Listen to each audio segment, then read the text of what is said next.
So what do you have for us, Lisa G? Stern Show writer Benji Bronx says he plans to lose 50 pounds this year after starting the new year, weighing it at 206.5 pounds. Yeah, I saw that on his Facebook. Oh, Is that right? Yeah. He comes to life on that Facebook. Right. He instructed his Facebook friends to only comment if they were Black, Hispanic, or Asian. Yeah, he does a lot of material on Facebook that I don't even understand. I'm in the Benji world because of that Facebook. And he goes, I want to lose 50 pounds. If you want to comment, you have to be Black, Hispanic, or Asian. And I go, I don't get the joke. Oh, it's not a joke? What was that? I just wanted, you know, I wanted to see who, like, I just thought it'd be interesting. Like, okay, all right. We're starting off great this year. I thought it'd be interesting to hear from Blacks and Hispanics. What difference does it make? I don't know. That's a very racist thing. I think he's trying to be funny, personally. I do too, Yeah. and he won't say that. No, he's Andy Kaufman. He stays in character. The shtick is really working out well for him. Time to try. Here's your resolution. Nobody knows his character. Try a new shtick this year. Honestly, I love you, but try a new shtick. Like, try being real. Maybe I'm not into real. Yeah, but it's not. You spent 45 years working on this persona, and you've gotten nowhere. No, listen. It was just, it's like when I do something. Your humor isn't working for you. I'm not saying it's the funniest thing in the world. I was just having fun. Yeah, but what is the fun? I can't explain. You're having fun that. writing that on Facebook and Yes. waiting for the responses? I had fun deleting people that were white. Okay. How Yeah, did you know? deleted me. Hey, by the way, at least Benji... Oh, yeah, you wrote in and then... I wrote something. And he deleted you. Poor Lisa. At least Benji's date was normal at the holiday party this year. It was weird. It was like I was waiting for her to act out. Everybody was like, oh, she's normal. Based on the chick from last year who was practically, you know, her dress was hiked up and Benji was practically fingering her at the party. Like, this one was kind of normal. It's a date.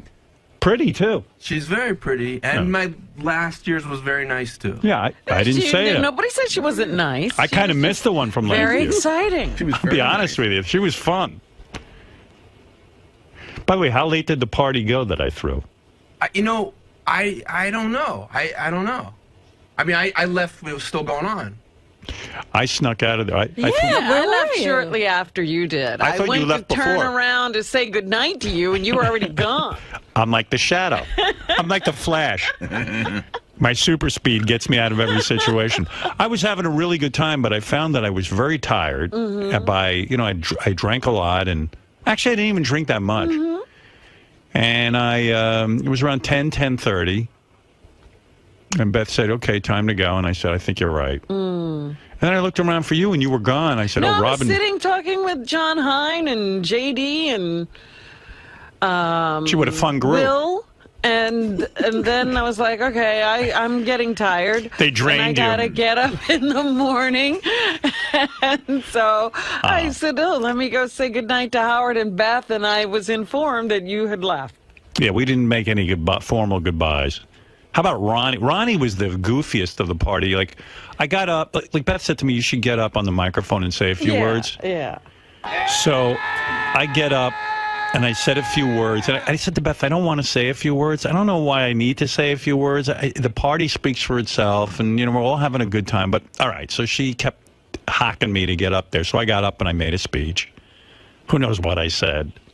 Just, you know. Well, you were gracious and nice, yeah. And then Ronnie grabbed the microphone. No one was looking for him. Oh, you didn't ask him to do that? No. And he gets up there and he goes, I wish I had a tape of it. He goes, do you remember it, Lisa? Just a lot of yelling. He starts yelling. Yeah. And then he goes, and you don't, the whole theme of his thing was, you know, because he's a comedian now, you don't know what I have to put up with this guy, meaning me. Right. You have no idea what I have to put up. Toenail and fingernail clippings all over my car. You're clipping your toenails in the car? I don't have a nail clipper in the car. I've never clipped my nails in the car. Who knows what the fuck he's talking about? And then I even said to him, "What are you talking about?" He goes, "Your toenails and fingernails are all over the place." Who knows? Maybe one time I chewed my nail off and it ended up on the floor or something. Yeah, but it couldn't have been a toenail, could it? No. And it was a weird, angry speech about what he has to put up with driving me. And I'm like, you fucking asshole, sit down. What a dope. He reminds me of a certain relative of mine who always embarrasses himself whenever there's a group of people because he drinks too much. Right. I'm like, Ronnie, you're so lucky I get your whole thing.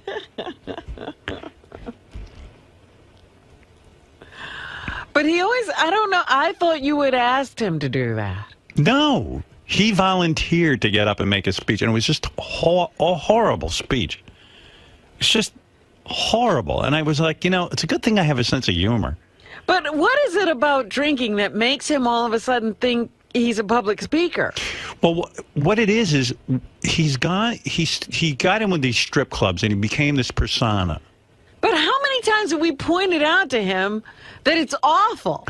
It doesn't matter. But wherever he is, he thinks he's opening up a Rick's Cabaret. So he gets up and he starts screaming. It's like, you know, I can't even do it. He's like, Right, it might as well not be a microphone because he's yelling to people. He's like, yeah. He starts with that, and then he starts making insane comments into the microphone that aren't funny. And nobody cares. Hey, Howard? Yeah. I hope to have this in the next 2 minutes. You have it? Yeah, apparently Doug's got it, so he's sending it over right now. I love great. Doug. Beautiful. You got to hear this fucking speech. Because I don't remember. I just remember him yelling. This is the greatest news I ever got. Doug got it.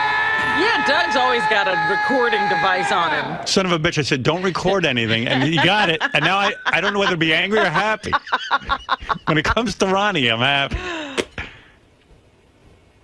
I mean, wait till you... I mean, it's just the angry... First of all, I have been so good for this guy. And I do recall thinking, why is he saying those things about Howard? Because he thinks he's funny. He really thinks he has a sense of humor and he's an entertaining guy because he goes to the strip clubs and all the strippers tell him he's funny. Play these things every time he does them. We point out how horrible they are. But he thinks he's onto something, like Benji. Does he think we're joking? No. And all he had to do is stay seated. No, nobody asked him to get up and say anything. And we thought we had cured him after Bubba's wedding, remember? Yeah. When we talked about how horrible he was there. He was the worst at Bubba's wedding. By the way, the other person who was kind of strange at the party was Jackie Martling. Yeah, he was odd. It was weird. It was kind of sad, actually. I'm sitting... Oh, that's funny you bring this up. When we get the Ronnie tape, I'll bring it up. Okay. We should be commercial-free today. I have too much to talk about. I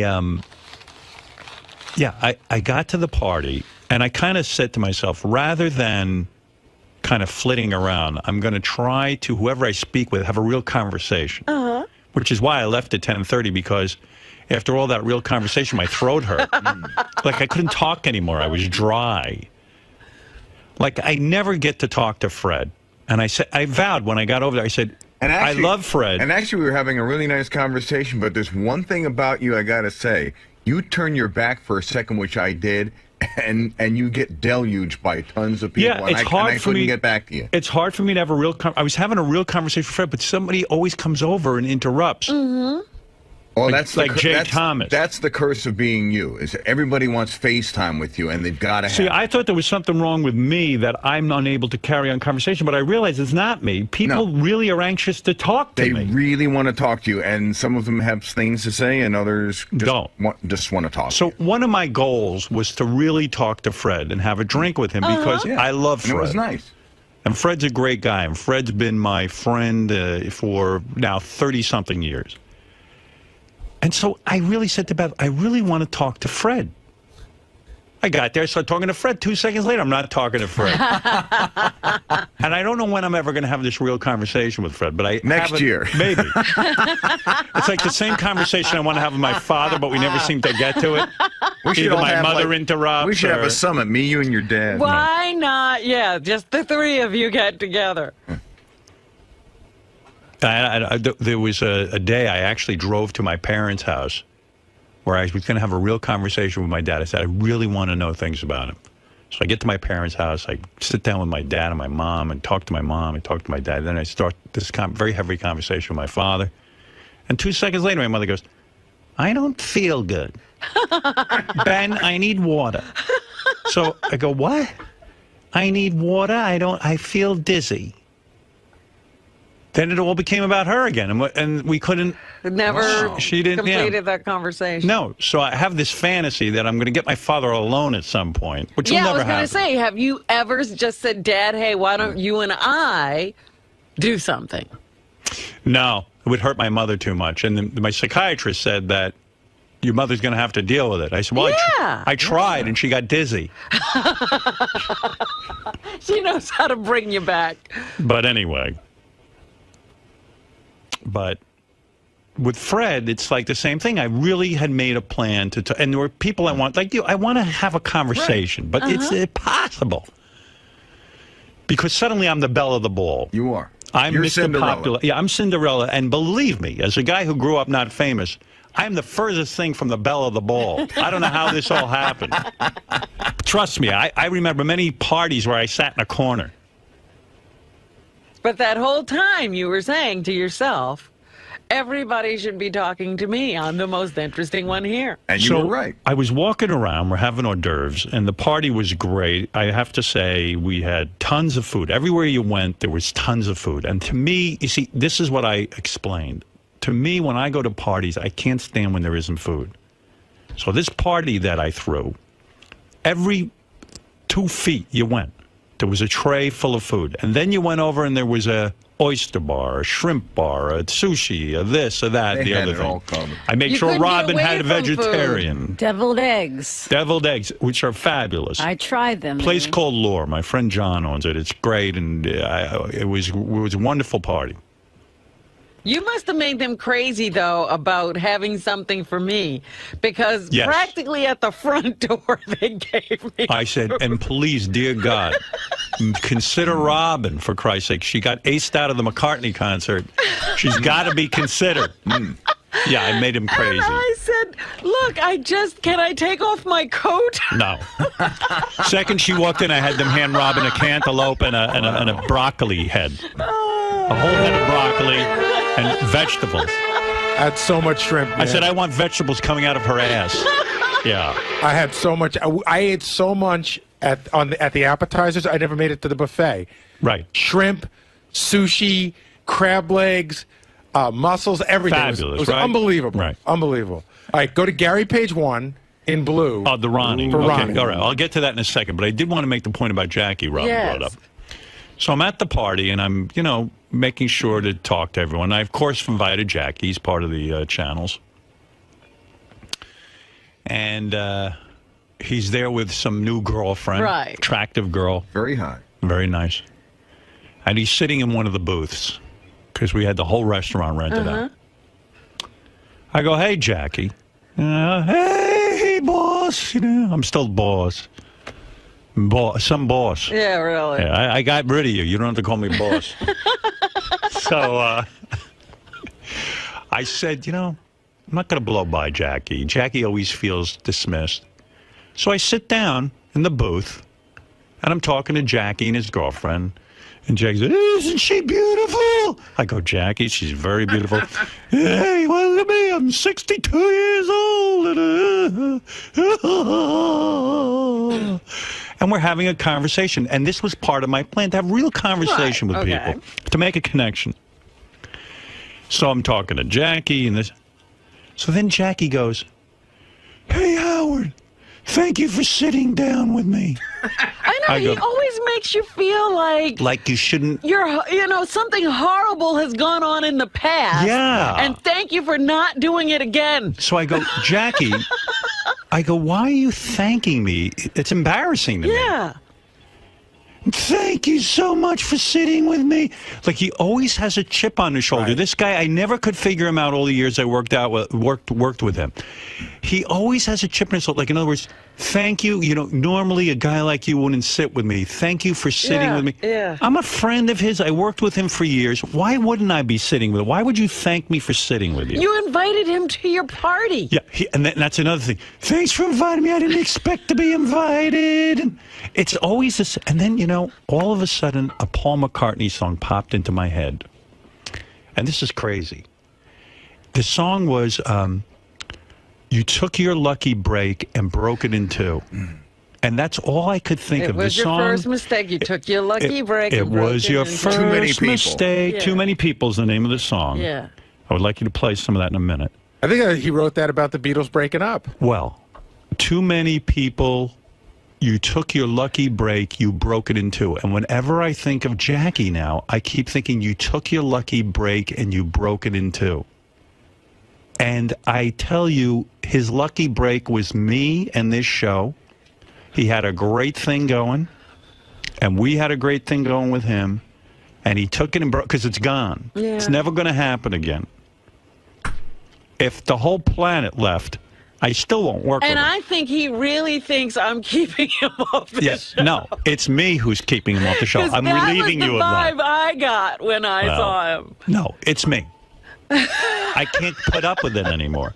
But why would you take your lucky break and break it in two? When he's sitting there thanking me in the booth, I go, Jackie, stop it. And he makes you uncomfortable. Yeah. So you can't stay around him. No. Oh, I had to get out of there. Ronnie's speech was just spectacular. Totally uncalled for. And it's so funny because we always tell him how inappropriate he is and how he makes a fool out of himself when he's drunk, and yet he's almost like a Klansman who can't help himself get up at the rally and scream about the N-word and the Jews and the whole thing. It's like he just can't help himself. So, like, I made this heartfelt speech about, you know, I'm so glad we're all together and all this. And then Ronnie got up and just grabbed the microphone. And I go, oh, here's Ronnie to make a speech. I thought he was going to say something nice. But again, he gets in that strip club mode. Hey, what's this new mustache look, man? I hate it. Uh-oh, he's got some handlebars. You hate everything about me, so what's the difference? Hey, isn't the feeling mutual? Someone said to me, why do you think Ronnie made that speech about you? I said, because Ronnie's jealous and hates me. Yeah, okay. Wow. Well, it's true. It all came out. What's wrong with you, dude? What a horrible speech you made. You would have won. It wasn't a roast, Ronnie. You're trying to be a funny persona. I wasn't. Listen. You would have wanted to said to me, go make a speech. I didn't tell you to make a speech. Yes, you did. Yes, you did. You were standing there. Look, I said, you want to make a speech? Go ahead. Dude, we were standing all the way in the back, and I was talking to you, and you go, well, I think it's time I make a speech. He goes, I think you should make one, too. You should come up. I'm going to call you. But I go, no, dude, I'm not going to do that this year. I don't remember that. I'm not getting involved. What? And I wasn't drunk. You were. I had one drink. So that I only had 2 drinks when I saw you. You mean you weren't drunk when you made this speech? No. This is a sober Ronnie? Yeah. Listen to this speech. This is the most amazing you're speech. So full of shit. Well, the people listen to it. Maybe I am full of shit. We're gonna find out. You told me to make the speech. We got the. Well, did you have to make that speech? Let's say I did tell you to make a speech. Say something nice about somebody. I got a persona because of a strip club. Stop it now. Dude. What is you this? have a whole personality that you put on. Howard. Please stop it now. What would have been wrong with saying, you know what, Howard and I have had a pretty good 25-year run. He's my friend, and it's a great party, and all of you here are a friend, but you always have to be the court jester. Now you got the mustache of a court jester. I didn't want to make a speech. You were the one who told me to make the speech. Well, you certainly made one. Okay. The truth came out. Oh, yeah, the truth came out. You had to do it. Okay, well, you chose what to say. Oh, shut up, you. No, I wrote this speech. I had to help you up the stairs. You couldn't even walk. You heard what are you talking about? You heard of Johnny Carson? This is Ronnie. She had a good time. She was so drunk. She couldn't. You were gone already? Yeah. You had to see her leaving the place. She was falling down the stairs. Full of really? He's out of his mind. He's standing on the stairs. When you walk out, you can't get around. Right. Oh, you're so full of shit. Robin, you heard of Johnny Carson? This is Ronnie Carson. I had to help her into a car. He Come on, did you're so not full of do crap. anything. Yeah, Did you see okay. how he doesn't even, he has his perceptions Yeah, wrong. like I walked up the I'm steps and nuts, said, "Oh, man. what are you I'm doing off the standing wall." out here?" I mean, it was a lovely party. That's some It was speech. great. I said it was a great party. Listen to Thanks this for speech. coming to my party. Here's the speech. Yeah, that was the other thing. Thank you, boss. Yeah. There's that yeah thing he does. He does that everywhere. You know what it is? He goes to these strip clubs, Right. and they, you know, he thinks he's going over the footlights. He's But you know who he is? He's Hank Kingsley. right. Who's that? Those who need to know, no, you don't need to know. From Larry Sanders. Okay, all right. All right, here we go. Never was. 25 years I'm with this man. 5 years I'm with this man. 25. No, 25 Oh, years. 25 years I'm with this man. You don't know how I did it. I don't know how I did Yeah, it. you're so horrible. Farts in the car. Farts in the car. He cuts his nails in the car. Cuts his nails in his car. He's been going around saying that forever. I don't even have a nail clipper anywhere near your car. Where do I clip? Why do you keep telling people I clip my nails and fart in your car? I don't know. That's I what made it up. you. I made it up. Well, I don't know. Do I clip my nails? I've never clipped my nails in your car. Okay. Maybe I bit a nail off one All time. right. All right. You find nail clippings all the time in the car. Yeah. Okay. Well, I don't know how they get there, dude. Okay. All right. Well- My persona. I made it up. Well, yeah. Okay. I don't know. Who would make something I like don't own that a nail up? clipper in your Who would car. make something I don't like have a that up, nail dude? clipper. I don't have a nail Yes, clipper. you do in your little bag. You have a nail. Go find one. If you find one now, I'll give you So $500. every day in the car, he takes it I didn't out. say every day. Did I say every day? So how often do you find these finger or Yeah, tell toenails me. or I don't know. fingernails Once in your a car? while. That's amazing to me. Once in a while. Okay. You find nail clippings once in a while. I'll back in save the car. them for you next time. Please do. I will. When's the last time you saw them? I don't know exactly. It's been a while. How many years or weeks? Not years. Not Oh, years. Like what? A day ago? A week no, ago? no, maybe 6 months ago. 6 months ago. Yeah. Okay. Okay. Well, that's amazing. All right. Okay. Thank you, boss. Yeah. 25 years I'm with this man. You don't know how I did it. He farts in the car. He cuts his nails in the car and leaves his nails on the floor. I don't know how I do it. But now I don't get in the car anymore, so I'm happy. By the way, the reason you don't get in the car anymore is because I retired you Okay. with your security business, where I'm the only client. All right. Calm down. How many clients you got in that security business? Few. No, me. Period. All right. Just Who else? Okay. Don't worry about it. Me. Okay. Whatever you say. Okay. Well, now I'm really confused.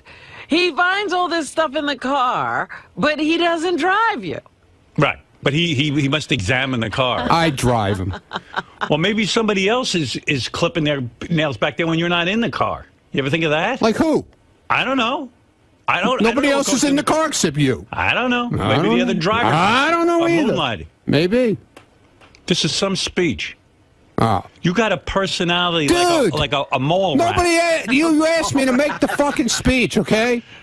I just want to thank everybody for coming to my party. It's been a great night. It's going to be better. Right, Brian?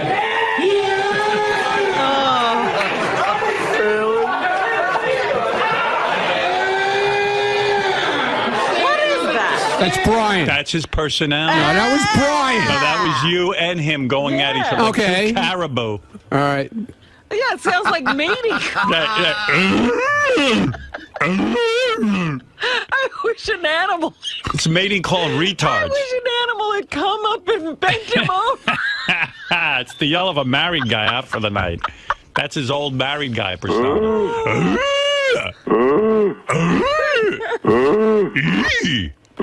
Sorry, I had fun.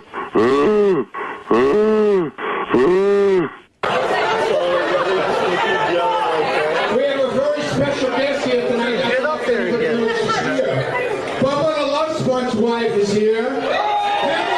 Ronnie was very impressed with Bubba the Love Sponge's wife. Yes. Heather was The there. beautiful Heather. Beautiful Heather. Stand up and take a bow. We haven't seen you in a long time. All the people, that's who he was zeroed in on, Bubba's wife. Exactly. Yeah. Did you take her over to Rick's Cabaret? No. You didn't? No.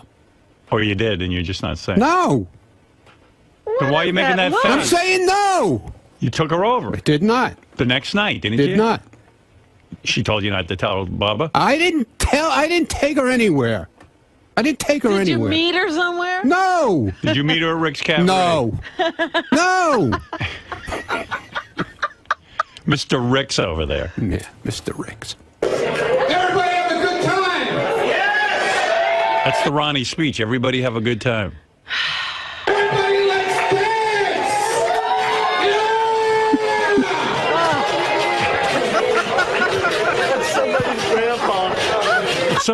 He hates my guts. I don't hate your guts. Of course you do. What's wrong with you? You don't know you do? You're not in touch with that aspect of you? Oh, my God, man. You are psycho, aren't you? No. Why would you say such a thing? What After listening to this speech, what would you say? I don't know how I put up with this guy 25 years. Oh, and it's a joke. Come on. What's wrong? What is wrong with you? Ronnie Carson, there's your personality. It was a joke. Everybody heard you say to me, I said to you, I didn't want to make a speech. Okay. Okay? What's the difference? And everybody heard you say to me, get up and say get up something there and make a nice. speech. What is your new mustache about? Fu Manchu? I like it. What is it? When you have time off, you just start growing hair? Yeah, I'm growing everything. Look how sculpted it is. It's so sculpted. That's right. I'm Hulk Hogan now. Yeah, it's like that. That's right. With a, what do you call it under your lip? What is that called? The soul patch. Soul patch. Exactly. And Fu Manchu. And don't forget the sideburns. And big dude. long sideburn. Right, yeah, he's doing all kinds Country of western now. Yeah, you look good. Yeah, man. You know, you look like Billy Bob Thornton. Good. I don't get you, man. I really don't. You Why are should you have been in breaking my True Grit. balls for? I'm going to do a remake of True Grit. Third remake with him. He's going to be Rooster Yeah, it's going to be Cogburn. called True Shit. Okay. All right, get out of here. Never make a speech again All right. in front of me. All right, thank you. There's Ronnie, the limo driver. Yeah. Yeah. I didn't say dildo. Yeah.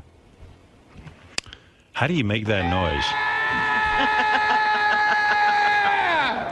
Good Lord. Howard, you know, him and Brian, I don't know what they have going on, Nothing. but at my book party, that's how they had been out drinking for like 2 hours before. That's how they entered, with those noises. It's great.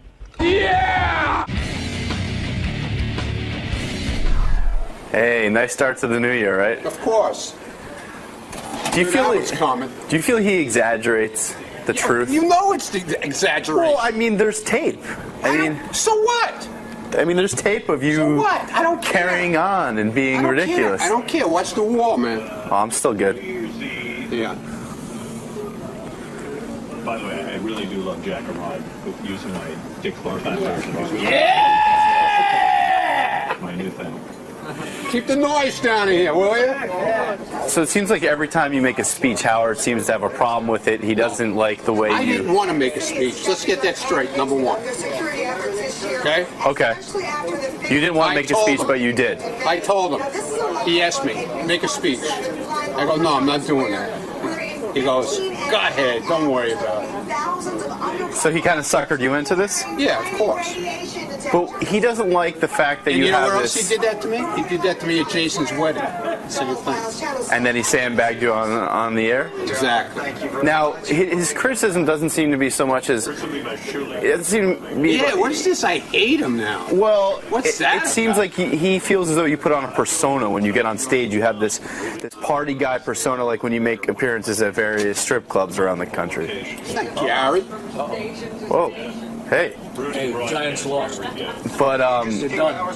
Get the hat off. but when you when you get on stage, it doesn't seem like he has a problem with you actually making the speech per se. It's the way you carry yourself once you're up on I stage. didn't want to be there. I didn't want to be on. I didn't want to make a speech. I wanted to be at the party. That was it. I didn't want to make a speech. So you're a reluctant, grandstander. You don't want to be up on that soapbox, but you inevitably end up there. Whatever. So you're against your will, and you're just adapting. You're trying to do the best you can. Whatever. It wasn't my idea. Okay. But do you think there's something subconsciously in your head that you keep rambling on, don't you? I'm commenting on some of the things Howard theorized about. I mean, do you feel as though subconsciously you feel like you have to get the party started, or no? Not maybe. At all. Obviously, he thinks I got to get the party started. And this feeling that you hate him or that you resent him. I don't hate him. How does he dare say that? You're the opposite of that. You love him. Exactly. So much so that every time he goes on break, you like to change your look up for him. Like, exactly. Yeah, perhaps, for him. Perhaps dye your beard. I want to bring attention to myself. Right. Yeah. Change up that beard. Maybe, the facial hair patterns. Right. Okay. We're done. We're done now. Steve, you've probably covered many press conferences and seen people speak in public in a public forum.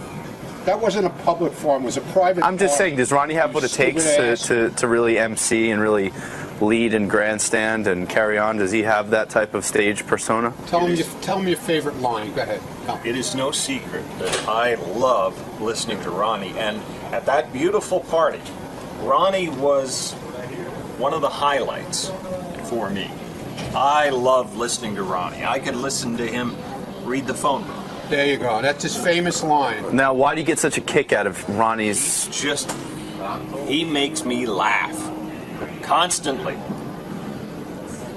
And that's what a true MC or a ringleader like Ronnie should. Ringleader. I like that. When he's given the mic, when he's given the floor, that's what he should do, right? He's just unbelievable. When you listen just now on the show, if you cut up the sound bites from him, it's magic. It's gold.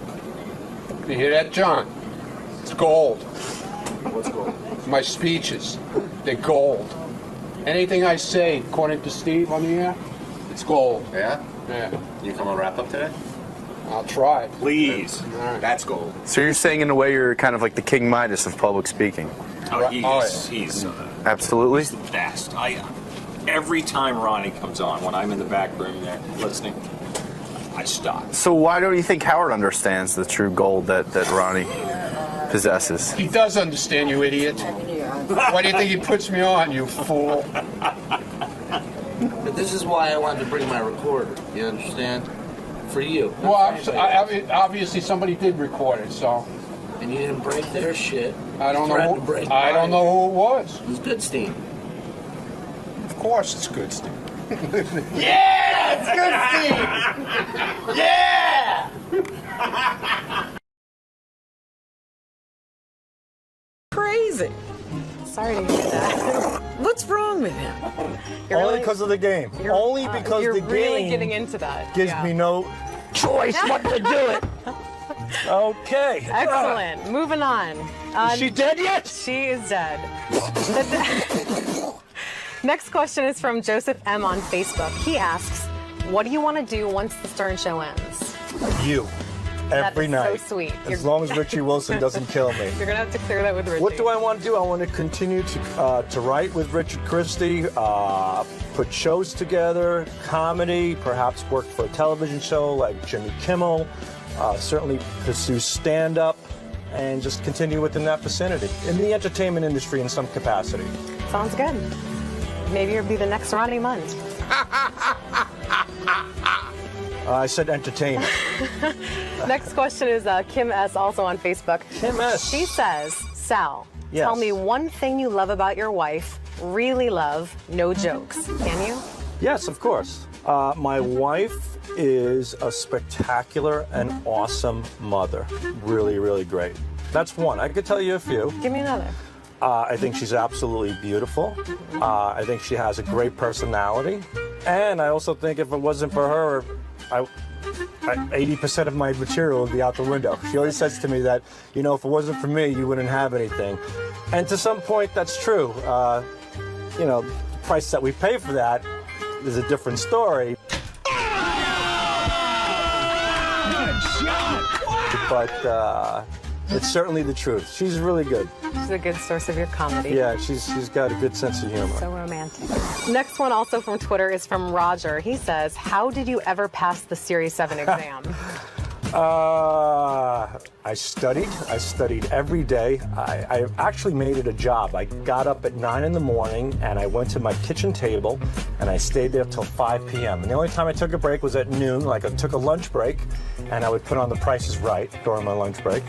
And I watched The Price is Right, and then I went back to studying, and I studied real hard. I crammed it all in, and I got an 86 first time out. Nice. Do you think if you took it again today without preparing, you'd pass it? 68. It would take some time, but I could certainly pass it again. Nice.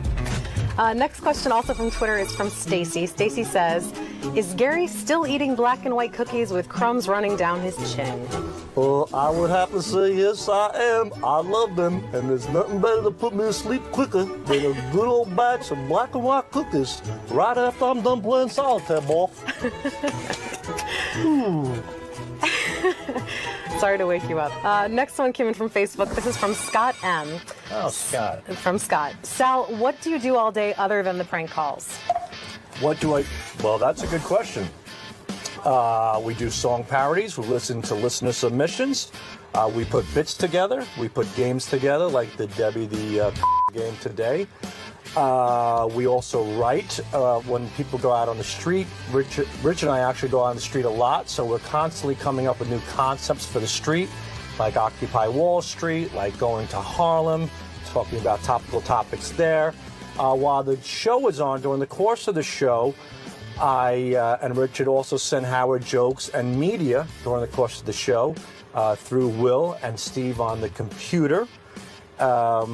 We submit jokes for other people as well, like Evil Dave. When 𝗦𝗫𝗄𝗿𝗍 comes in, we write the announces for him. So constantly doing stuff. You're a busy guy. Yeah. Jose N on Facebook says, has there ever been one call that you really loved but couldn't play it on the show? Yes, there are quite a few, and there's one in particular that we really love. It took about 6 months to produce. It involved many characters on the show, like 𝗦𝗫𝗄𝗿𝗍, like Craig Gass doing his Gene Simmons impersonation, and we just couldn't play it.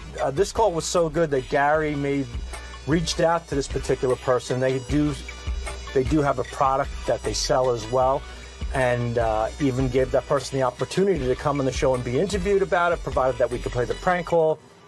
Still didn't happen. There are a lot of great prank calls that we just can't play. People say no, and that's it. No is no. Everything that we do, we get a consent for. And if we don't get the consent, we can't play it. What percentage doesn't make it through? I would say lately it's been like 40-70 in our favor. About 40% does not make it through. 40%. Do you recognize that 40 plus 70 is more than 100? Oh, my God, I just realized that. 40-60. 40-65? Yeah. Can we go back to the Series 7 question? Yeah. Dumb as a rock. Michael G God. tweeted us. So embarrassed. Sal, is your hair growing back with the fake 𝗵𝗶𝗄𝗍? Feel it. What do you think? It actually looks good. It looks pretty full. Yeah. Wait, I didn't feel it before. So Well, it was called 𝗵𝗶𝗄𝗍, and I got it from India. I went to this website online because 𝗵𝗶𝗄𝗍 is very expensive, and I can't afford it. So I looked online, and I received this Indian 𝗵𝗶𝗄𝗍 called 𝗵𝗶𝗄𝗍. And I tried that for a little bit, but I was getting some wacky side effects. So I stopped that. What I'm doing now is I'm doing Rogaine twice a day. I do the Rogaine foam. Get right in the peaks, rub it in, go to the back. How's the back look? It looks good. Yeah, fill it up there. That's it. And then, and just the opposite on my balls, it's nair. Gets all the hair out. So bald here, full there. It's a match made in heaven, ladies. Match made in heaven. Next is from Live and Uncut on Twitter. If you had to choose either your wife or Richard to live with for the rest of your life, who would it be and why? Wow, that is a great question. Sorry, buddy.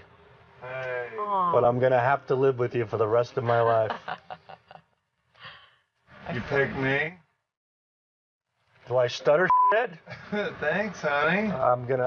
Well, you know, I've had my wife for quite a long time. You know, I've known my wife for 16 years now, and I've only known Richard for 7.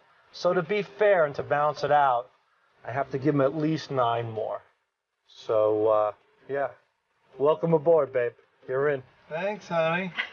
You're welcome, sweetie. Anything. I want to thank Sal for answering all the questions that you, the fans, provided.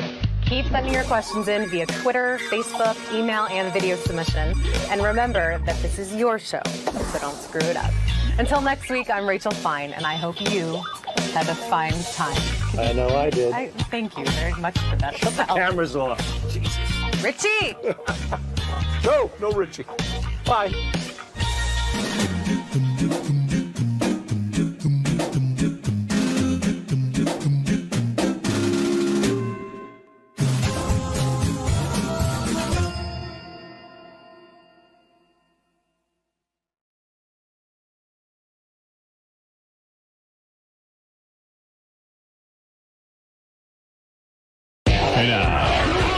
You don't even seem to understand the show. You just ruin everything. You got to be funny in here. I can't wait for you guys to see this on Howard TV. Daily shows, classics, and exclusive behind-the-scenes access. Well, that's going to be on Howard TV. The funniest, sexiest, most star-studded network on TV is Howard TV On Demand.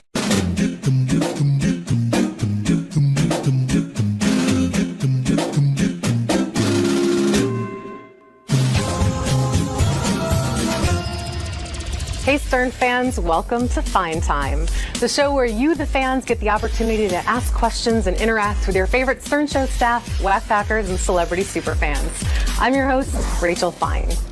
Now, when the guys at Howard TV first conceived the show, my guest today was one of the first names that popped up as a must-have.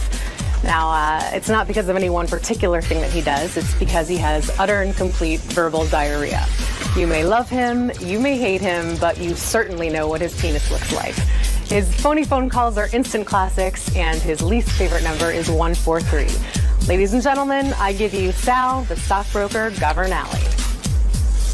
Rachel Fine! Sal Governale. Oh, we're not falling for that. Let's just... Good to see you. Good to see you. Okay, little sit down. You feel warm. Not falling for that again. Fresh and warm. Sit down. Are you ready to answer some fan questions? I am ready. I'm ready for anything that you ask me. Fantastic. Can I keep your eyes in this general direction? Yes. All right, first question comes from JM on Twitter. He wants to know, how did you feel when you got hired by Howard? Extremely excited, Rachel, but at first, to be honest, I thought it was a prank because Gary pranked me 5 years prior. You know, they got me pretty good on the show. I was working on Wall Street, and I was actually that day writing jokes for Artie Lange because he was doing the Donald Trump roast. And I was kind of bummed out, you know, that when John's job just ended, the great Richard Christie won, which was the greatest thing to happen to the show. And I got a call like, hello, you know, Howard was thinking we'd like to give you a shot here. And I'm like, are you kidding me?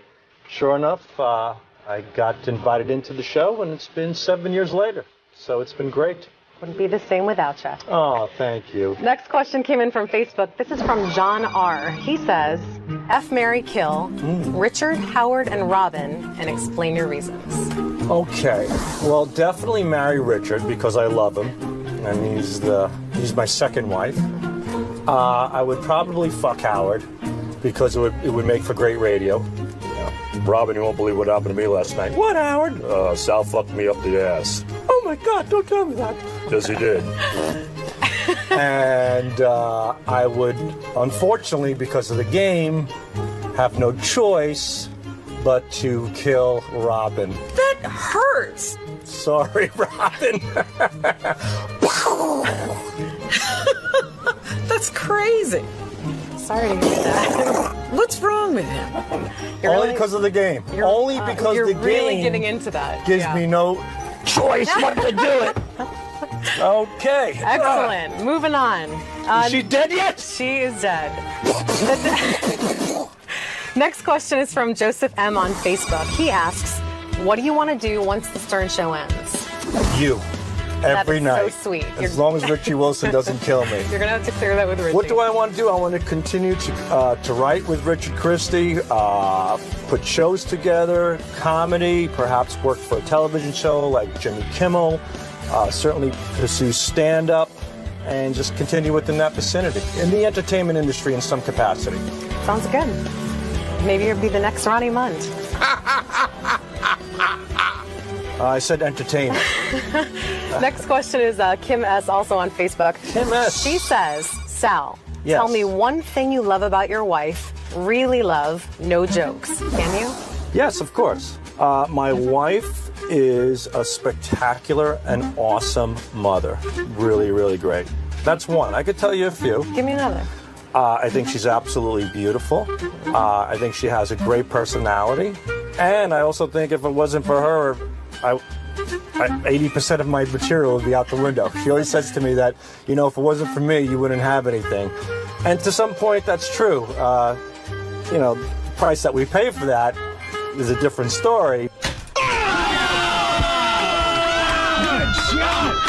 But it's certainly the truth. She's really good. She's a good source of your comedy. Yeah, she's got a good sense of humor. So romantic. Next one also from Twitter is from Roger. He says, how did you ever pass the Series 7 exam? I studied every day. I actually made it a job. I got up at 9 in the morning and I went to my kitchen table and I stayed there till 5 p.m. And the only time I took a break was at noon, like I took a lunch break, and I would put on The Price is Right during my lunch break. And I watched The Price is Right, and then I went back to studying, and I studied real hard. I crammed it all in, and I got an 86 first time out. Nice. Do you think if you took it again today without preparing, you'd pass it? 68. It would take some time, but I could certainly pass it again. Nice.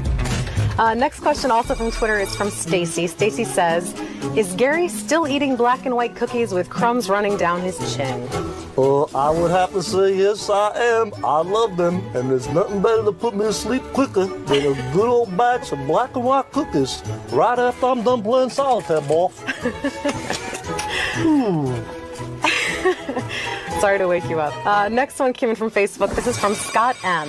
Oh, Scott. From Scott. Sal, what do you do all day other than the prank calls? Well, that's a good question. We do song parodies. We listen to listener submissions. We put bits together. We put games together, like the Debbie the Come game today. We also write when people go out on the street. Rich and I actually go out on the street a lot, so we're constantly coming up with new concepts for the street, like Occupy Wall Street, like going to Harlem, talking about topical topics there. While the show is on, during the course of the show, I and Richard also send Howard jokes and media during the course of the show through Will and Steve on the computer. We submit jokes for other people as well, like Evil Dave. When 𝗦𝗫𝗄𝗿𝗍 comes in, we write the announces for him. So constantly doing stuff. You're a busy guy. Yeah. Jose N on Facebook says, has there ever been one call that you really loved but couldn't play it on the show? Yes, there are quite a few, and there's one in particular that we really love. It took about 6 months to produce. It involved many characters on the show, like Wood Ye, like Craig Gass doing his Gene Simmons impersonation, and we just couldn't play it. This call was so good that Gary reached out to this particular person. They do have a product that they sell as well, and even gave that person the opportunity to come on the show and be interviewed about it, provided that we could play the prank call. Still didn't happen. There are a lot of great prank calls that we just can't play. People say no, and that's it. No is no. Everything that we do, we get a consent for. And if we don't get the consent, we can't play it. What percentage doesn't make it through?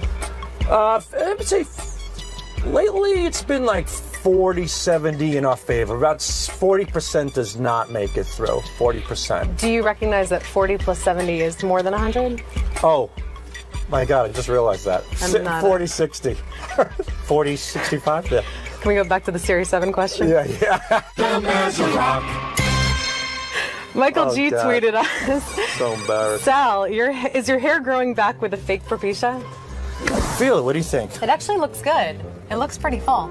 Yeah. Wait, is that, I didn't feel it before. So Well, it was called 𝗦𝗵cie, and I got it from India. I went to this website online because 𝗦𝗵cie is very expensive, and I can't afford it. So I looked online, and I received this Indian 𝗦𝗵cie called 𝗦𝗵cie. And I tried that for a little bit, but I was getting some wacky side effects. So I stopped that, but what I'm doing now is I'm doing Rogaine twice a day. I do the Rogaine foam. Get right in the peaks, rub it in, go to the back. How's the back look? It looks good. Yeah, fill it up there. That's it. And then, and just the opposite on my balls and cock. It's nair. Gets all the hair out. So bald here, full there. It's a match made in heaven, ladies. Match made in heaven. Next is from Live and Uncut on Twitter. If you had to choose either your wife or Richard, all the questions that you, the fans, provided. Keep sending your questions in via Twitter, Facebook, email, and video submission. And remember that this is your show, so don't screw it up. Until next week, I'm Rachel Fine, and I hope you had a fine time. I know I did. Thank you very much for that. Shut the cameras off. Jesus. Richie! No Richie. Bye.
Joe Frazier dead at the age of 67. He passed away yesterday after a battle with cancer.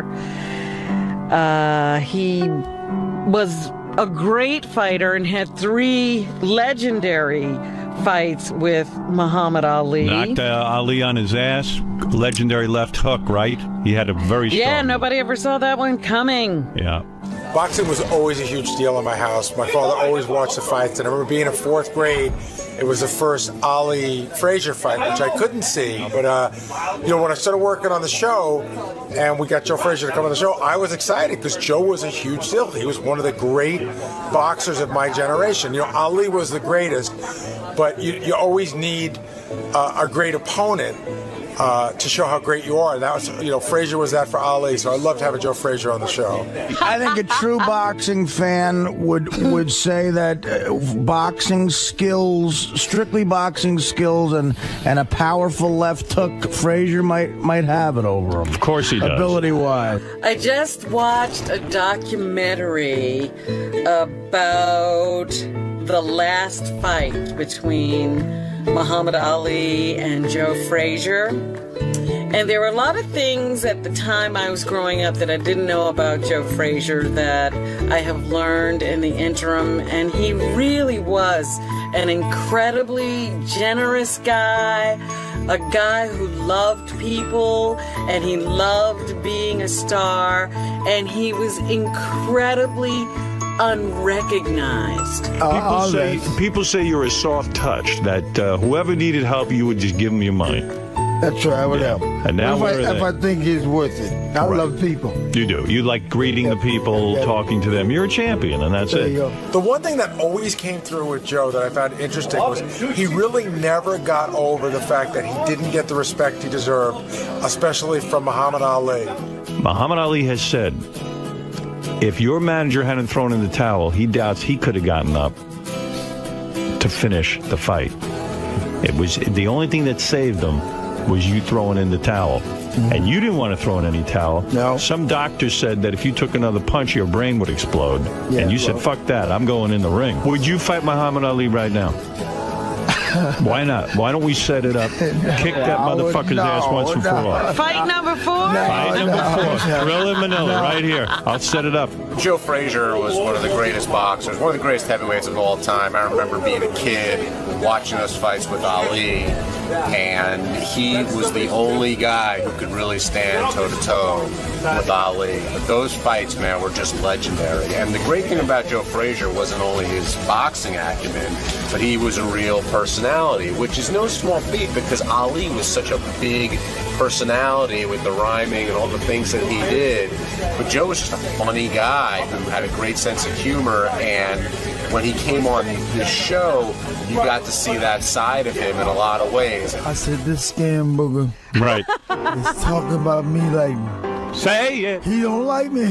Holy mackerel. I said, give me the power. Yeah. The energy to know how to kill that scam booger. Ali is, you know, the greatest of all time. I still say he's the greatest of all time, but Joe Frazier is pretty damn close to that. And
Called you a gorilla and made that was after. That was after. Yeah, before was that when was the money after, came. and then he like After he called him a gorilla. Joe has been such a great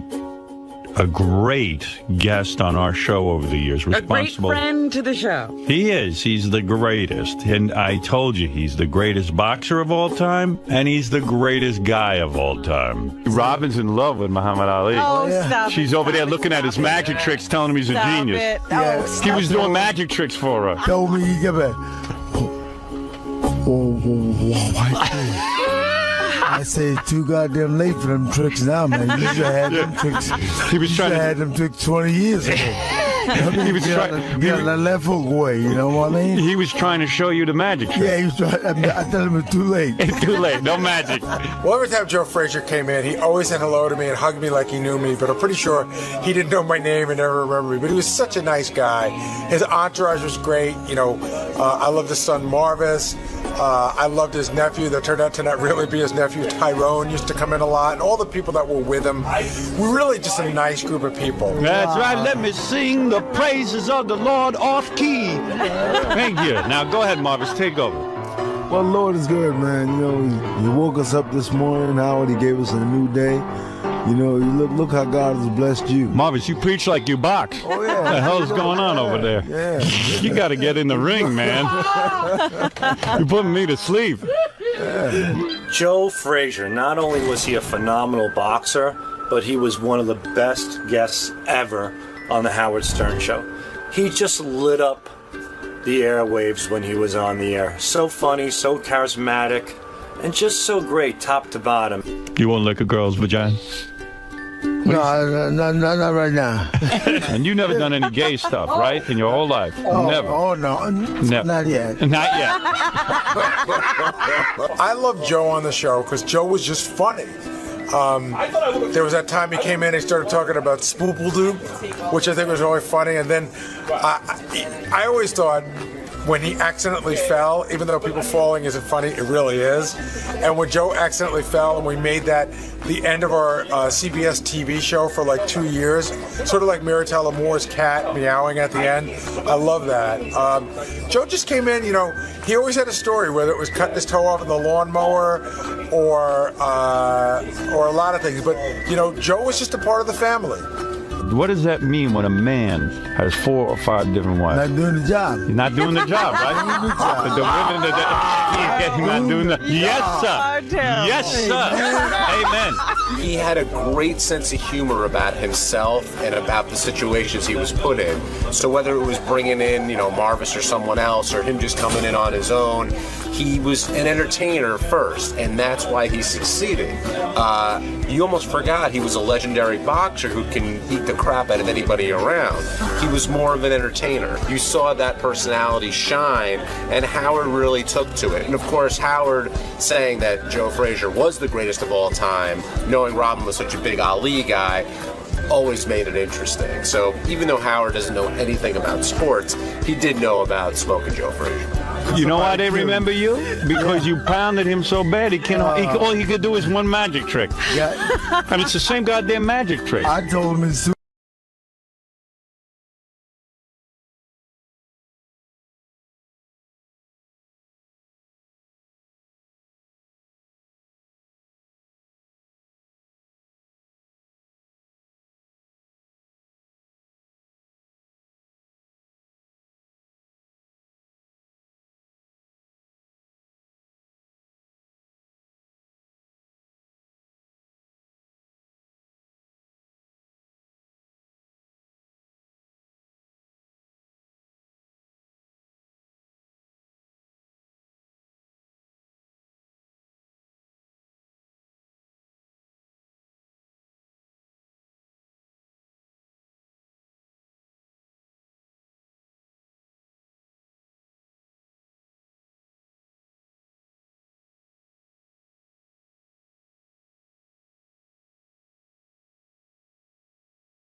Made says he will always remember Frazier with respect and admiration.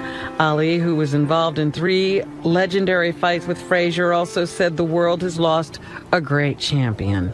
Right. George Foreman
float like a butterfly, sting like a dead bee.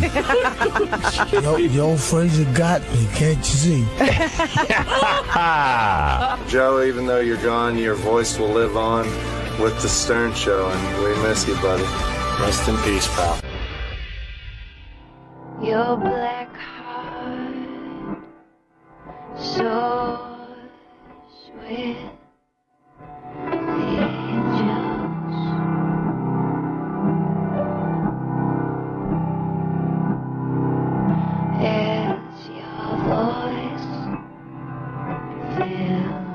What's up, fellas? What's up, Jeff? How are you? Hello, Howard, world. How y'all been? My name is Joe Frazier.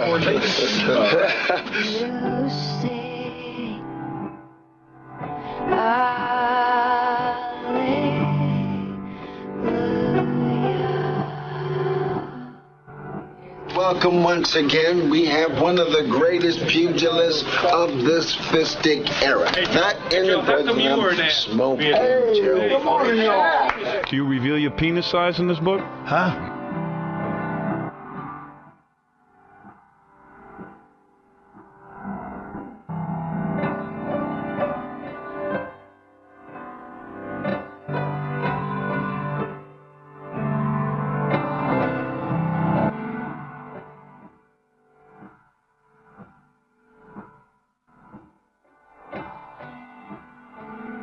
You got a big one, right? Huh? You got a big... My fits? Not fist. You know what I'm talking about.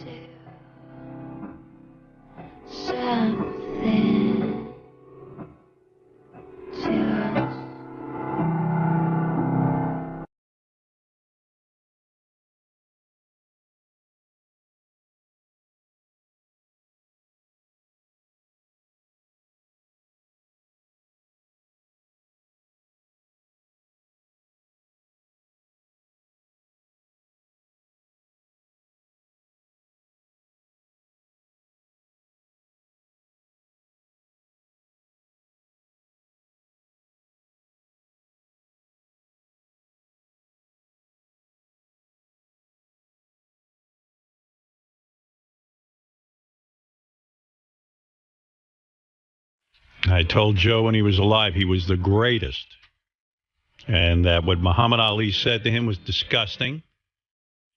And I just like to see that Muhammad said something nice about Joe.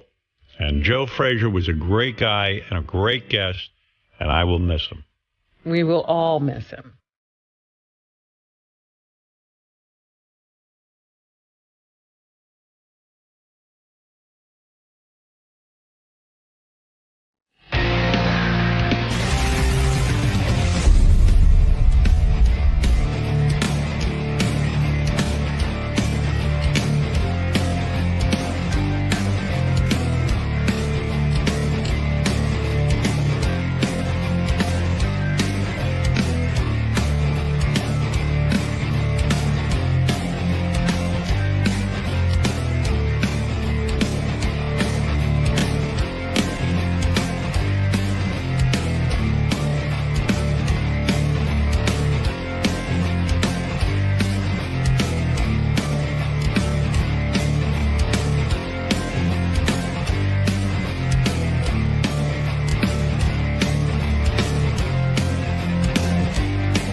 This is the best of the wrap-up show. A recap and behind-the-scenes look with John High and Gary 𝗏𝗏𝗏. The best of the wrap-up show begins now. Hey, it's Gary 𝗏𝗏𝗏. On Tuesday's wrap-up show, Ronnie the limo driver came in and we talked about his poem that he read at the holiday party. Ronnie's still not really understanding how he insulted Howard. And then we talked a little bit about Ronnie and Doug Goodstein had a little bit of a disagreement because he thought that Doug threw him under the bus, and that turned the whole thing. Here's how it all went down.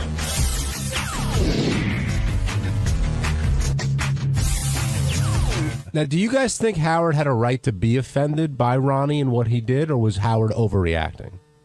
Oh, I think he had a right in a sense. As soon as I was in the back of the room when Ronnie was doing his speech or poem or whatever, and as soon as I heard that one line about Howard being an ass, I turned to whoever was standing next to me and I go, that's going to be the only line Howard heard. Because it was the only line I heard. This is what I heard. My boss is an ass. I mean, because it was, we played that tape today, which was kind of hard to hear. But standing in the back of the room, people are talking. It's noisy. There's that speaker system. And then I just hear a lot of mumbling. And then Howard Stern is an ass. And I knew that would cut right through everything. That'll be the one thing everybody heard. Would you characterize Ronnie as a sloppy drunk? Yeah. Yeah, I mean, when he gets really drunk, he does things he regrets. So I guess so. Yeah, he's blacking out. I mean, okay, so here are the things that I've seen. Again, none of which bother me. I'm sort of in the whole thing, like with Benji. When Benji was acting wacky, say 2 years ago at the party, didn't bother me. I am just noticing this. All right, the Bubba wedding was a classic. Were you guys? You weren't working with us at the time. Jason, were you at the Howard and Beth's karaoke Valentine's party where Ronnie took his shirt off and passed out in the King's Throne? I have pictures of it. Okay, that was another great one. And then there's been a couple of Christmas parties. And there's also been a couple of Ronnie's. I haven't been to all of them, but Ronnie's birthdays at Scores and Rick's that I heard have been in that vein. But he gave a weird drunken speech at my wedding, too, which was very nice, but he was just going on and on about how I go to strip clubs and like all this stuff. And at some point I was like, Ronnie, does this go anywhere? Was he like Zach Galifianakis at the rehearsal dinner? Well, another thing Ronnie did today was actually walk out. If you missed it, let's hear that clip. You've lost it. Your ego is way out of control. Dude, humble yourself a little. All right. You're out of control. All right. I'm done. You're drinking too much? Listen to me. Look at me. I'm done. What are you done with? What about an apology? What about an apology? Come here. Get in here. Get in here now. No, you're not apologizing on mic. What the heck was that? He just left. He left. He's done. It's your worst moment, Ronnie. Why did you walk out, Ronnie? I was done. But you were genuinely hurt. And surprised, right? Ambushed. Well, I would say blindsided. Yeah. You didn't see it coming today, did you? No. But the funny thing is, everybody else did. Okay. All right. But I knew you didn't, and I knew that. Well, I know that feeling. I've been in your shoes. You feel so blindsided that you feel stupid, and you want to leave. Yeah, exactly. I don't want to hear anymore. Just walk out.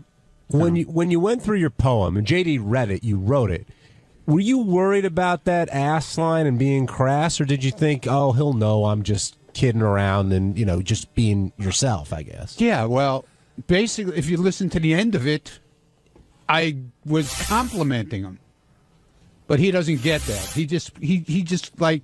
Well, how is it a compliment if you say some people think you're an ass? Some people. I didn't say me. I didn't say Gary said it. I didn't say you said it. I said some people, meaning it could be anybody. Media people, whatever people that always who's made fun of him and said he was shit or whatever on the air. The Pope.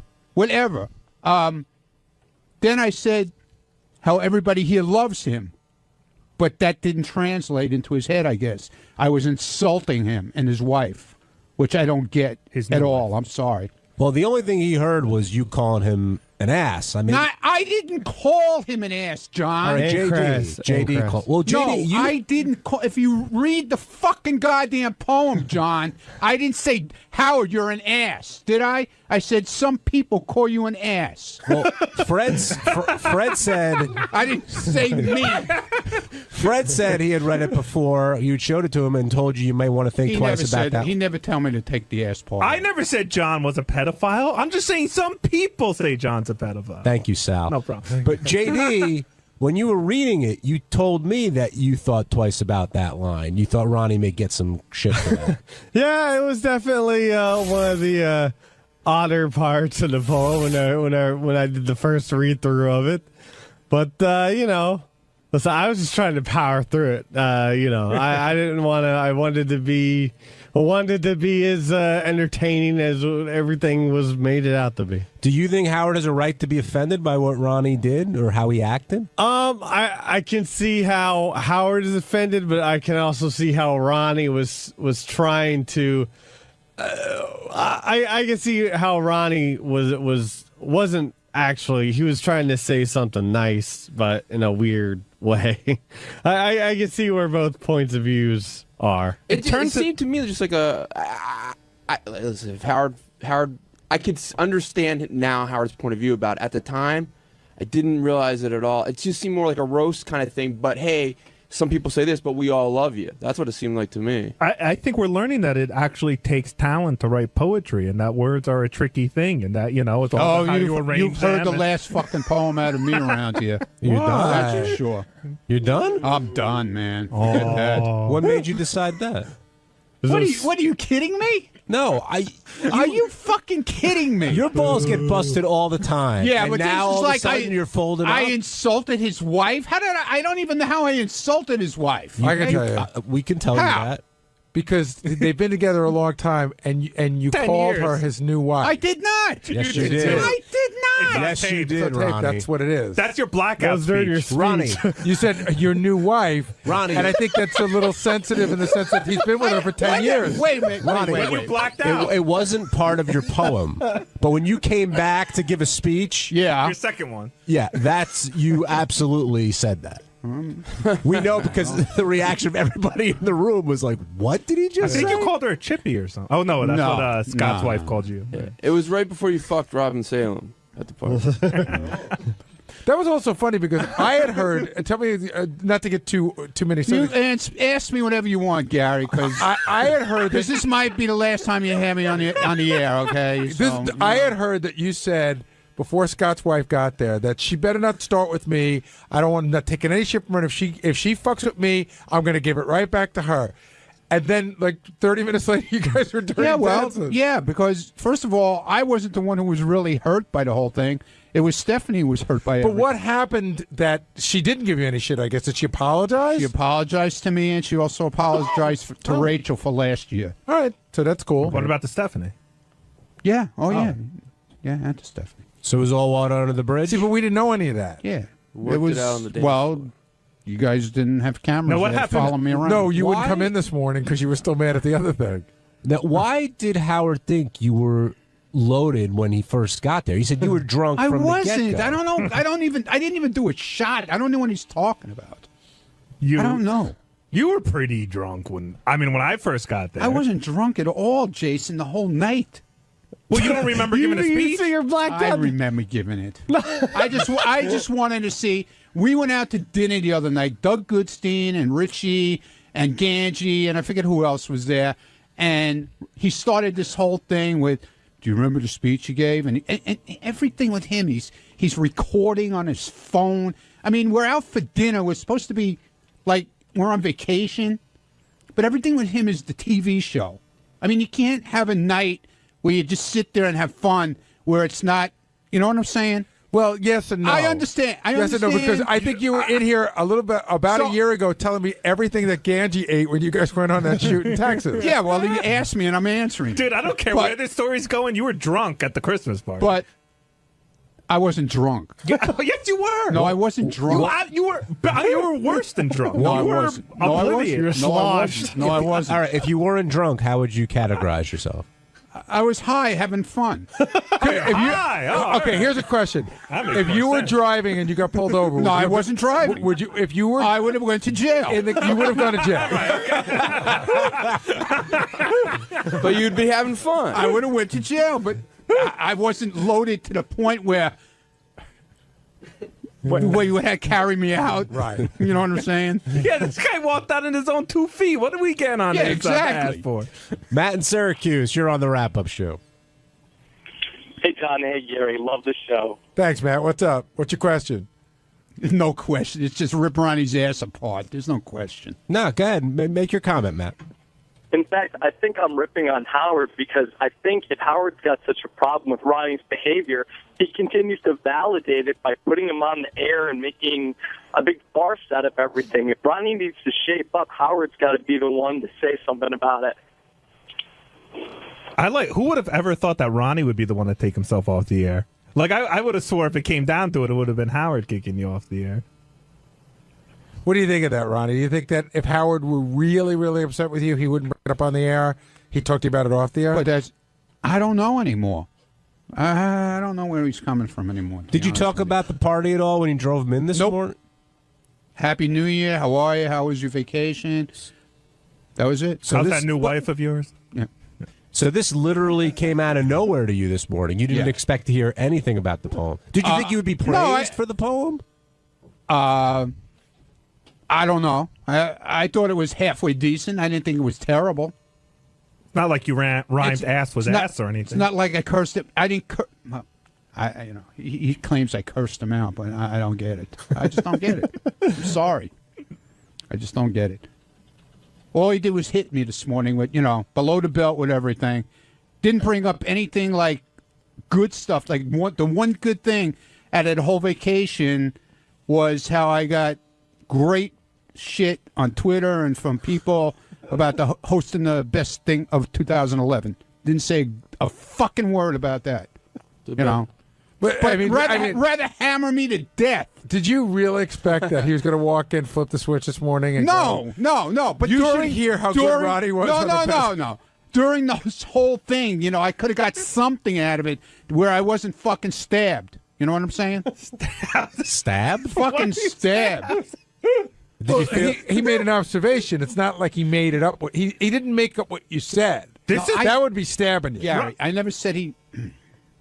You can't win around. Ronnie, this is part of what Howard was making fun of you for this morning. You heard from a few people on Twitter that thought you did a good job, which I'm sure you did. Few people? And now you're making much more than a few people. Why wasn't this the conversation this morning? No. Jason, by the way, why are you hammering me now? Why are you in here busting my fucking ass now? I'm busting your ass because you're on that microphone right there. Okay, good. This was your part of your plan too, right? Yep. What? John called me last night. Him in here. It is never part of my plan to have Jason in here. Right. Never. All right, whatever. He actually rolled in on his own. Whatever. But why? Ronnie's getting some good tweets right now. Hold on. Yeah. Oh, yeah, I'm getting great tweets. But Ronnie, did you expect? I can imagine. When you were I haven't even looked, and I'm not looking. Before you walked out, okay, Howard hit you a little bit, but did you expect like Robin or Fred or JD was in there? Did you think he'd have your back? No. Nobody has your back. Nobody. No. You could be 100% right. Nobody's got your back. But who's to say what right and wrong is? You can't win. I'm sorry. Is there anyone on record that will say that Ronnie was not drunk off his ass at the party? I think he was in control. Like I think he knew. You have a low level of credibility. No. What I mean is, I don't think Ronnie was like we've seen like people that are completely out of control at a party. Ronnie that throw up or like Ronnie has to be carried out. Like he wasn't. I think he, for the most, I think he knew what he was doing. There were definitely drunker people there. I gotta say, but there's in between being completely sober and not having to be carried out are many different variations. Is there anything you did, Ronnie, that you're embarrassed about? No. There's one guy that was at the party that, at least in the back office, we all universally think was by far the drunkest person at the party. I know who it is. And that person didn't do anything. You wouldn't say, oh, my God, that person did this or did that. But if you ask me point blank who was the most wasted at the party, I have an answer. But don't you think that's because the person comes across as so laid back and conservative? Otherwise, you wouldn't have noticed. It was definitely part of you're not expecting it from him, right? Even though we don't know him that well. But the other point is, Jason, you can say who it is. It's pretty obvious. At a certain point during the party, I'm pretty sure he had no idea who I was. Like, don't worry, on Howard TV, they'll see who it is. Who are you talking about? Your dance partner. Yeah, you were dancing with him. Yeah, lots of pictures. Tugging his tie. Oh, John Lieberman? Yeah. Billy and Reno, you're on the wrap-up show. Billy, you there? Oh, hey, good morning, guys. I kind of feel bad for Ronnie in this situation because I felt like all morning Howard was playing the whole ass comment, and then even when they played the recording of JD reading the poem, they cut it off as soon as he says, oh, my boss is an ass. When I feel like it's kind of out of context when he was actually trying to compliment Howard. Yeah, he said, though some people call my boss an ass and some say he's crass, And what's the next line? But we think Howard and Beth are top class. Right. The problem was the setting. This wasn't a poetry club meeting. Understood, Jason, but he wanted me to read a poem. He asked me to do it. I'm explaining how the room heard it, not what was in the poem. Once you heard that line ass, that's it. That's all people, like I'm just saying, like people start murmuring amongst themselves. They don't hear the rest of the poem after that. I'm just explaining to the guy on the phone, yeah, maybe when you're sitting and listening to it replayed back on the radio, it's a little bit different, but at the party, that's a lot. That's that line. Everybody heard that. Like, line. did you hear Robin's speech? No. Really? No. You sure you were there? You sure you weren't drunk? I was standing right next to it, but I didn't really hear it. You were screaming during it. He didn't hear it because he was so busy yelling. I was going to say, if you could have embodied the sentiment of Robin's speech into a poem, you'd have been fine. Yes, Robin has 14 families. I remember making a speech at the party, okay, after the poem. But I said to Doug Goodstein, like I was saying at dinner, that I didn't remember. So right away, you didn't remember? Get this on. Let's get this on tape. Let's get this on tape. You really didn't remember? Hey, can I just say Ronnie does an awesome Doug Goodstein? Not the voice, but the face is awesome. And then he ran in there this morning. It was like, ooh, like a little old lady. You couldn't wait to fucking spill his guts. When you were writing the poem, did the word top class come before ass, and you had to get a word that rhymed with top class? Yeah, well, the whole thing came together. It was ass and crass. But do you remember like what order you wrote it in? Like, were you like, oh, I need a word that rhymes with top class? I don't remember how I wrote. I scribble a lot. I think he started with the line "Howard's an ass" and then wrote the poem around that. No, I never said Howard's an ass. I said Howard. Some people. Oh. I never said Howard's an ass. See, would he have been better? Maybe you could incorporate about bass. But that's how he liked to interpret it. That I basically called him an ass. Now, would he have been better off if he said, Jay Leno calls you an ass, but that jackass has no class? Would that have been better? It's still a horrible line, but yeah, that pentameter's a little. Look, yeah. I wasn't writing and communicating is a talent. My paradiddle. Ronnie, kidding aside, it seems like, I mean, you get a lot of shit on the air. We all know that, but it seems like this time you're genuinely hurt versus other times you kind of brush it off. I didn't do the poem to fucking insult him, and he keeps saying that. I did it to insult him. So it's such bullshit. Will you talk with him about it? No. Why not? Because everything's on the air. He'll talk to me. If he wants to talk to me, he'll bring it up on the air tomorrow. But you wouldn't talk to him about it on the air today? No, because I was done. I had enough. Will you go back in if he wants you tomorrow?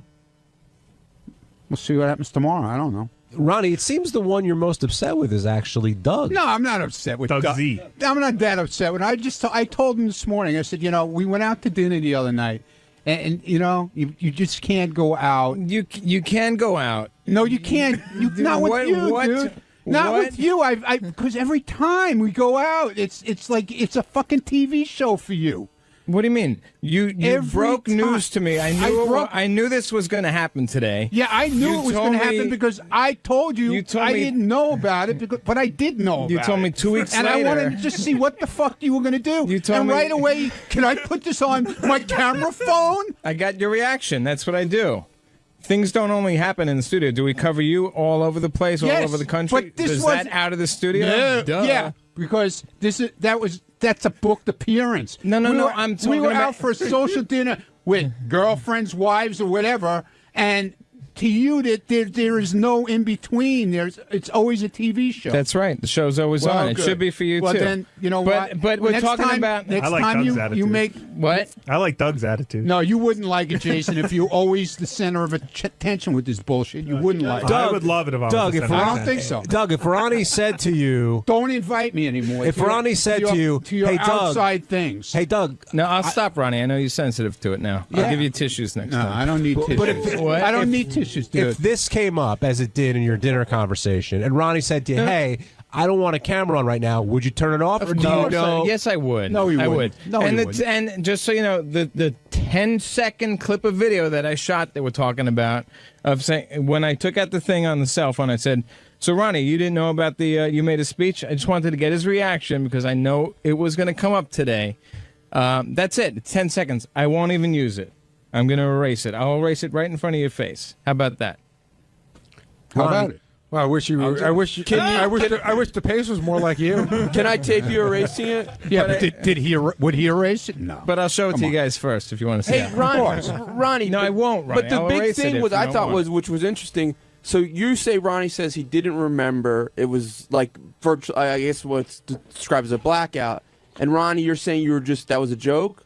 I was saying, yeah, I knew exactly what I knew. I made a speech. I don't remember everything I said, obviously. Do you think there were moments of it that you're blacked out? No, I wasn't blacked out. Well, if you I just didn't remember. If you don't remember certain that doesn't things, mean I'm blacked out. You're blacked out. You're laying on the floor practically. No, if you're no, you blacked could out. have a blackout without falling on the floor, meaning you have lapses in memory. Yeah, I did.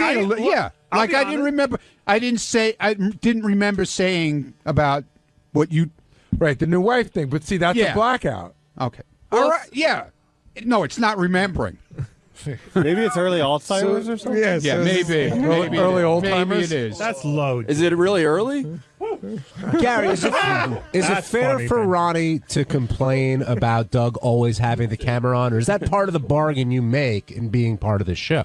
I don't like these guys hang around a lot more than I do off the show, so I just figure I don't know what their deal is. I figure they got it. It always winds up in an argument. It really does. It does because he's got to film everything. This whole exchange, we're talking about this whole conversation with the video is about 10 seconds. And Whatever. The conversation it's still was a camera. about 2 minutes. It's still right away with a camera. Oh, can I film it? I got to film it. All right, so I got to film it for the TV show. John, I'll ask you a That's question.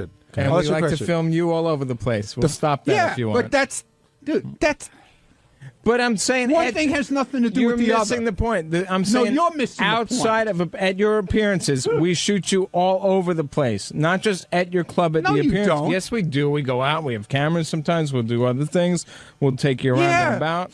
Yeah, right. Okay. But it's And if something happens, it's part of your work thing. We weren't working at all. Were we working at all that night? No. I've been invited to the lovely Goodstein household on several occasions, and none of that ended up on TV or cameras. How come?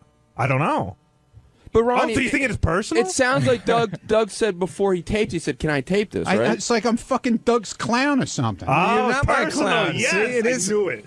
Well, I'm going to be very sensitive to it because I respect Ronnie. Believe it or not, I do. I like him a lot, and I don't want to hurt his feelings. Seriously, I'm not going to kid around. You didn't hurt my feelings. I didn't do it to hurt your feelings. It just proves how it's everything. Everything you can't, separate work from having a social night out. But Doug, didn't you say you said, "Can I tape this?" before you taped it? Yeah, he did, and I knew he was going to bring it up today. Well, I mean, but so and this is Gary. Would you have brought this up if this happened privately at a dinner that you were at?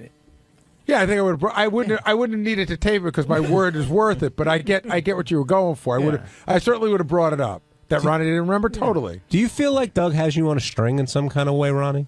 And when did you start feeling this way? Do I have that power over You Ronnie? went I a didn't little know strong that. there, John. Yeah, I'm a puppet. Yes, I'm No, Doug's he's puppet. not my puppet. No, seriously. When did you start? Is this something new? No, it's not new because every time we go out, it turns out to be a camera thing. What do you mean? But isn't that all? I don't see everybody sitting there filming you, Doug. Doesn't that happen when anyone and everyone goes out and with work? Doesn't something always happen? Doesn't someone always bring out a camera? I just saw clips from your Doug, New I Year's could have Eve brought party. out camera. I could have brought out my camera phone in your house and taped things that you said. But that was so fucking ridiculous. Well, did Doug say what? anything interesting worth taping? Doug's never said anything. What? Marlo. Unfortunately, Ronnie doesn't remember. All right, wait. You invite people to your house, okay? Right. You invite them for drinks before you're going out. So the guy pours you a drink, and then he goes, "Would like some chips? If you want, bring them out." Okay. Goes to the closet. There's no chips. He starts yelling to the wife, "Marla, we have no chips. Oh, we got some old kettle corn here." Kettle corn? What are you talking about? It's opened it that day. No, you didn't, dude. That was it was opened already. It was stale. Party foul. Give me a fucking break. If you're gonna tell a story, tell the story I'm correctly. telling it correctly. No, you were supposed to come over. We had a babysitter at 8:00, and you told me your girlfriend was not getting home till 6:30. I Right. gave you an hour. Figured you'd get there by 7:30. We'd hang out for 10, 15 minutes or so. Yeah, okay. Whatever, half hour. And then you offered, But you and showed then up you at had nothing. You showed up Why at would 7. you offer if you don't have anything? I had plenty. Don't offer. I had a fresh bag of kettle corn. Yeah. I said, let me have an old bag. All right, Ronnie, Open the bag that day, you dummy. The secret's out. So ridiculous, Doug.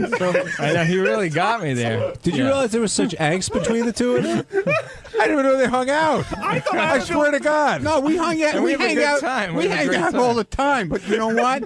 It's so ridiculous. It's got to be about the TV show. I thought I was the only one that got angry about snacks, but it's good to know I'm not alone. I got angry because I didn't like. It was like all these little crumbs. It's bullshit. I agree in a with bowl, you. in a fucking bowl. Fuck and then off. he's asking his poor daughter, "Oh, would you like some?" There's nothing there. It was like little pieces, No, like it the wasn't. bottom of Oh, the my bag. But there's no So you're bullshit. saying- You gotta go get a bag of I Ruffles. wish I Doug. pulled Come out the on. camera. 'cause Doug this is starves not the baby. true. Is that what you're saying? Next time I'm going to bring my own stuff with, so you have something Yeah, new. bring some dip. Ronnie, you're Oh, going to get yeah. upset tomorrow when other clips potentially come up that from a private party?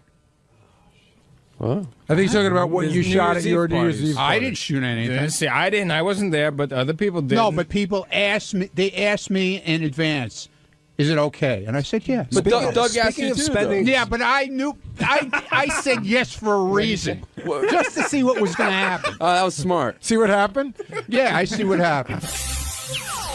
On Wednesday's wrap-up show, there was a lot of talk about transcendental meditation. 𝗦𝗵cie𝗄𝗿 doesn't believe in it, although we don't know why. Gary's doing it, Jason's doing it, Ganji's trying to do it. So we talked about it and what you believe, and as always, it ended up in a fight, because all good wrap-up shows just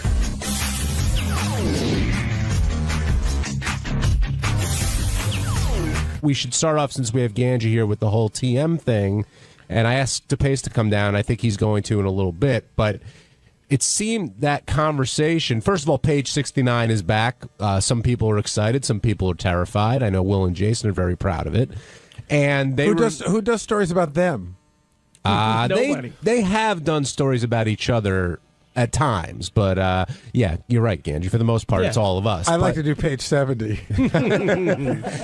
But today there was a story about 𝗦𝗻𝗍𝗍 not believing in TM, but that quickly went from Scott not believing in something he doesn't do to Ganji and him not having the time to do it. And how we talked about this before, when once your name comes up, Howard just seems to zero in on you. And he said a lot of things about you personally, the way you're brought up, all that stuff. And I know you don't enjoy hearing it, but I mean, let's start from the beginning. Can you make the time for this, or are you just choosing not to? No, I'm trying to. I want to. So I'm trying to make time. What was happening? I've been doing it consistently once a day. So around. Oh, so you've been doing it the whole time? Yeah. Okay. Oh yeah. I've been doing it once a day.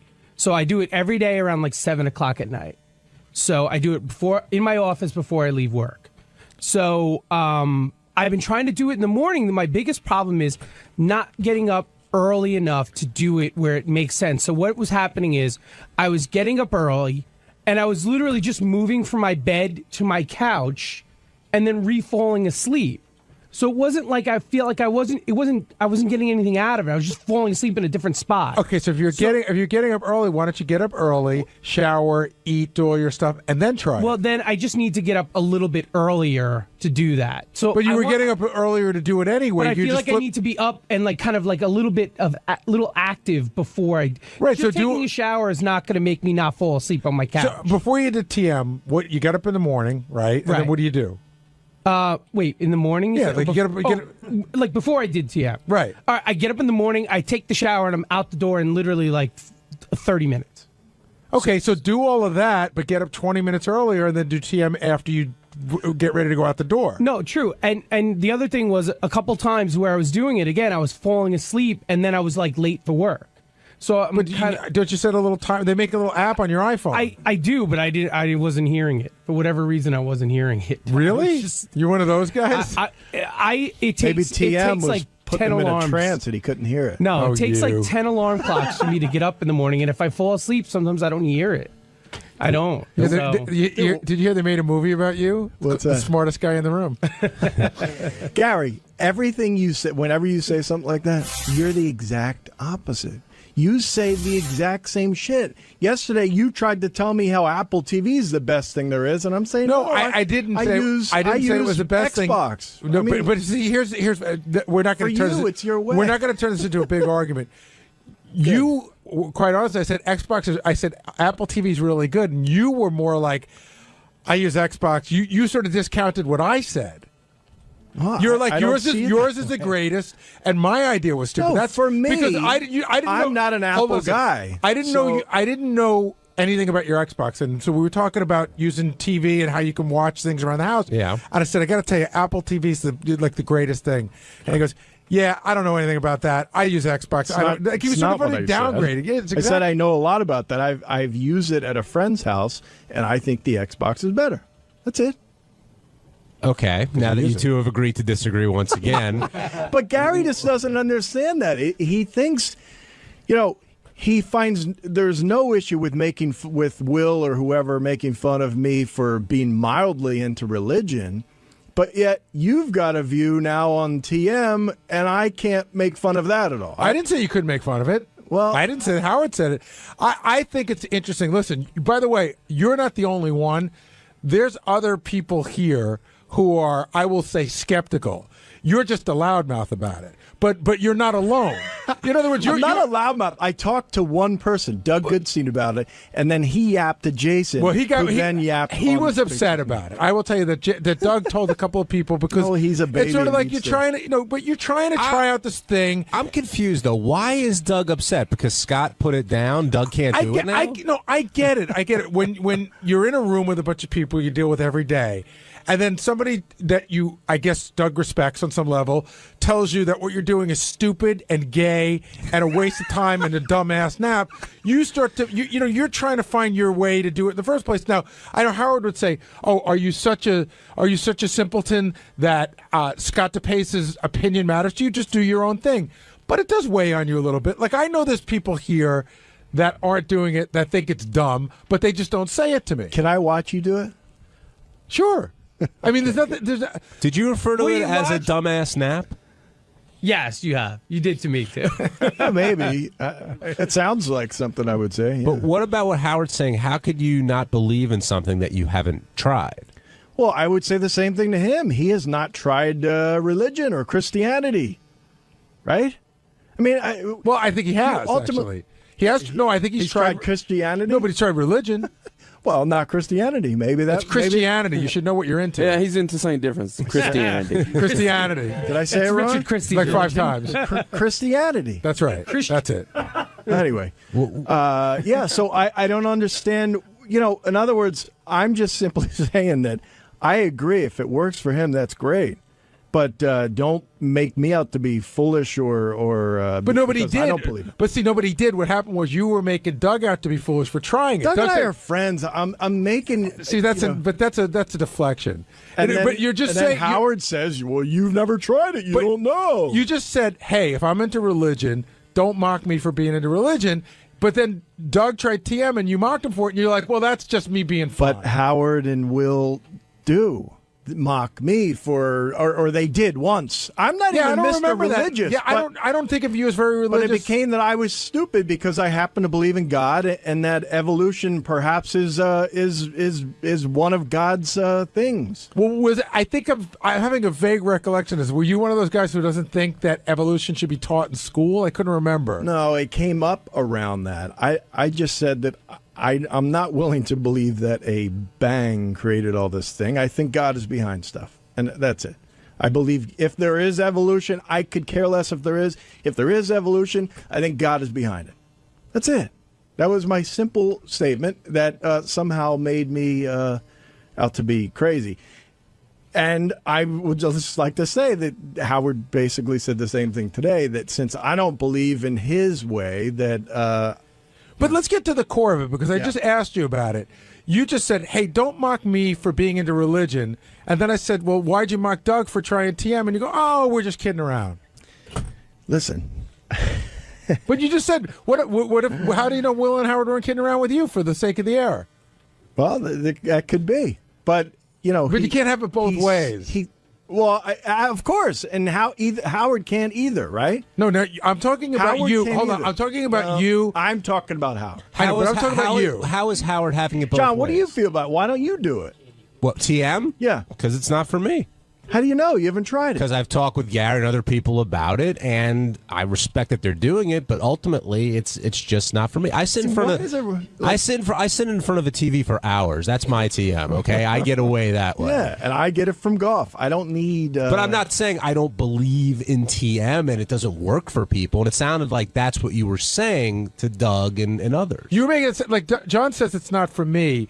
Whereas what I got from what everybody said you said is you said it's stupid. People need to lighten up. No, but what do you think it's stupid? I can't.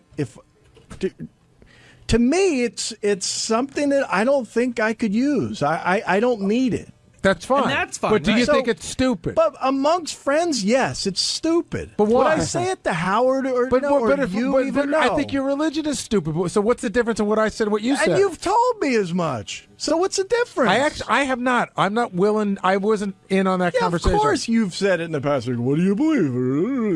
No, I haven't. Yes, You and I you don't talk have. religion. In this room, we've said it. Are you a devout Christian? No, we're not.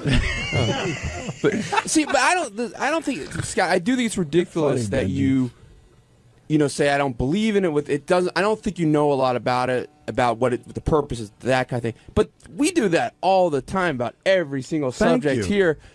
How many of us tried the video caddy before we bashed Right. how silly it was? I pretty much saw how it worked. I mean, I didn't have to try. I don't play golf, so it doesn't matter. Well, that's ridiculous, though. If you believe it, see, you don't. I know. play golf. No, hold on. I know that. I agree with Howard. This is what we're going to say. I know You're that you basically saying tripods are silly. I know that you should videotape yourself playing golf. I know that works. I'm not sure that the clamp you're selling is the answer.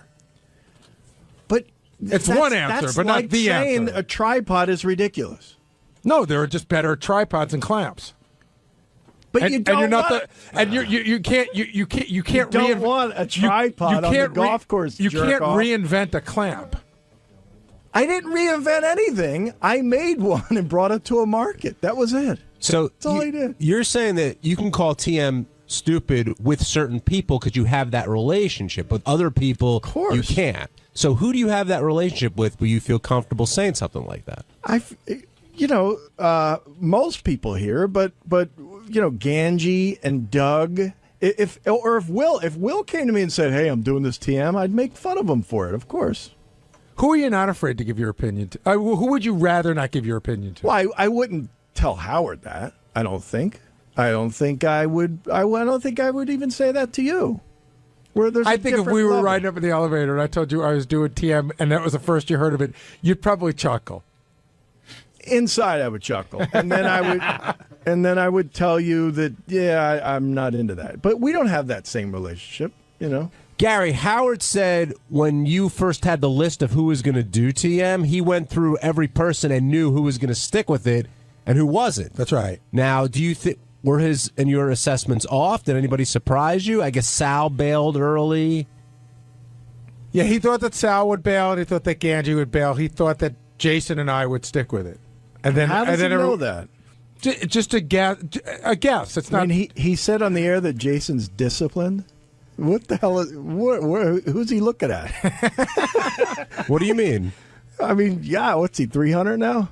300 pounds? Oh, weight-wise, you're saying? I mean, that doesn't look like a disciplined guy to me. Can you be disciplined in some areas but not others? I mean, I guess because, maybe he just chooses. All right, I'm not going to be disciplined when it comes to my weight.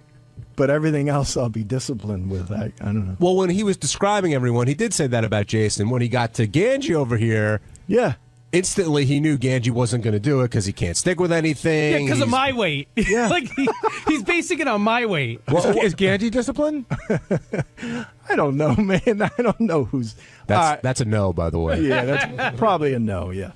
Well, but he also said, Ganji, because of the way you were brought up, you've always been coddled. I don't understand where he gets that idea from. Well, how was I coddled? I don't understand that. Well, I mean, I could tell you how we think you were. Right, tell me how. Your father ran a business that he did very well in, and you guys all work for him, and you never really. I mean, did you have to work growing up except for him? Yeah, I had a paper route. I worked at Roy Rogers. I worked at a department store. Oh, that's right. You worked at A&S. Yeah. I do remember that. So you would I mean, describe yourself as just middle class, right? Yeah, we were He's not under rich by far. Howard's under the perception that your father was a builder who was extremely wealthy and that you're a we were spoiled like brat. Total middle That's his class. perception. Yeah, I grew up in Queens. I grew up in a shitty neighborhood in Queens. And then you grew up in a nicer neighborhood on Long Island. Yeah, when I was 18 years old. By then, I was already in college and almost out of the house. Well, so it that's wasn't like college boy. But that's definitely his perception. For whatever reason, he thinks that you were the spoiled brat of a rich kid. Look, a rich growing guy. up, my mother would buy our shoes from the supermarket, from Pathmark, in that plastic, the bin. You know what I mean? Like I didn't have money growing up. We were broke. Don't you think Howard feels though, if Ganji didn't get a job here at a young age, he never would have gotten a job at all? I think now that we're thinking about, I'm trying to think about things that have been said in the past, and I think the perception is that if Ganji didn't get a job in our field, he could always fall back on his father's business. I think that's the perception. Well, I see. Oh, so I lucked out that my father had his own business. No, I But think he's never just wanted to work there. It's not. I'm not casting aspersions. I'm just saying, in his mind, he's thinking like, well, you never really had to work that hard because you always had a safety net. Yeah, but that's like saying, like, I'm sure Howard's father could have got him a job where he was working. Everybody's dad can try to get their kid a job somewhere. No, but your father owned the business. Yeah, but okay, but it's not like I was trained to work in construction. It wasn't like something I was planning to do as my plan B. I've tried using Ganji for construction. It was horrible. Yeah, I'm not. Really? He knows nothing. Really? I would think that you're. See, that's funny. In my mind, he's like an ace. No, I hate it. I've always hated it. He was literally nothing better than a pair of hands to hold something. Now, Ganji has been able to succeed at the TM twice a day. We talked about that. But someone who has been able to do it is undisciplined Jason Kaplan. Yeah, I heard I'm undisciplined. What's up with that? Nothing. Scott mentioned that you're undisciplined because... No, I'm very disciplined. I go to McDonald's every day. It's hard to keep that kind of discipline up. Okay. No, listen, undisciplined would be if I was trying to diet and it was important to me and I ended up being like Tim or Ganji or, going on and off diets every 2 seconds. So you don't care if you're... at what point are you concerned? I don't know. I'll let you know when I get there. Hey, can I just jump in? When was the last time I was on a diet? You're saying I'm jumping off diets every 2 seconds. That story he told was from 20 years ago. It wasn't like I'm on diets every 3 days. Well, weren't you in one of our contests? Well, so was I. That was 8 years ago. That was for money. So wait a second. You want? And I only was in the contest to maybe win money. So you would like the world porn to dying people. You're dieting. You would like the world to know that you're not trying to lose weight. You don't care. I don't want the world to think that I'm this yo-yo dieter and I'm not doing anything and I can't. I haven't attempted to diet. No. Oh, okay. I take that back. Why did you decide to do the TM? Like, what in your life pushed you to I just thought it would help me with some more focus. I would like to be more focused. I was feeling like I'm always tired. And part of one of the things they tell you is you can get some more energy, so I always feel tired. And I wanted a little bit more focus. I feel like in this ADD world now where like I have my phone, I have 2 computers at work. I'm like constantly looking between like TV monitor, like I'm starting to feel unfocused. And I thought it would help me. And do you think you'd be able to get up a little bit earlier and do this now that we've talked about it? I mean, I hope so. And that's my plan. I'm trying to go to bed. I'm trying to transition into going to bed earlier. So each night, I'm trying to go to bed a little bit earlier. Well, if you take all these eventually- TM naps, you're not going to be able to go to bed earlier. They're not naps, though. They're really not, and they're not. And they're not sleep replacement. And they're not sleep replacement, and there's no spirituality involved in a sense. Like I don't believe in any religion. There's nothing like that. No, I never said that there was. I know, but it's again. I'm saying that you are just one person who thinks it's weird. I said in the air today.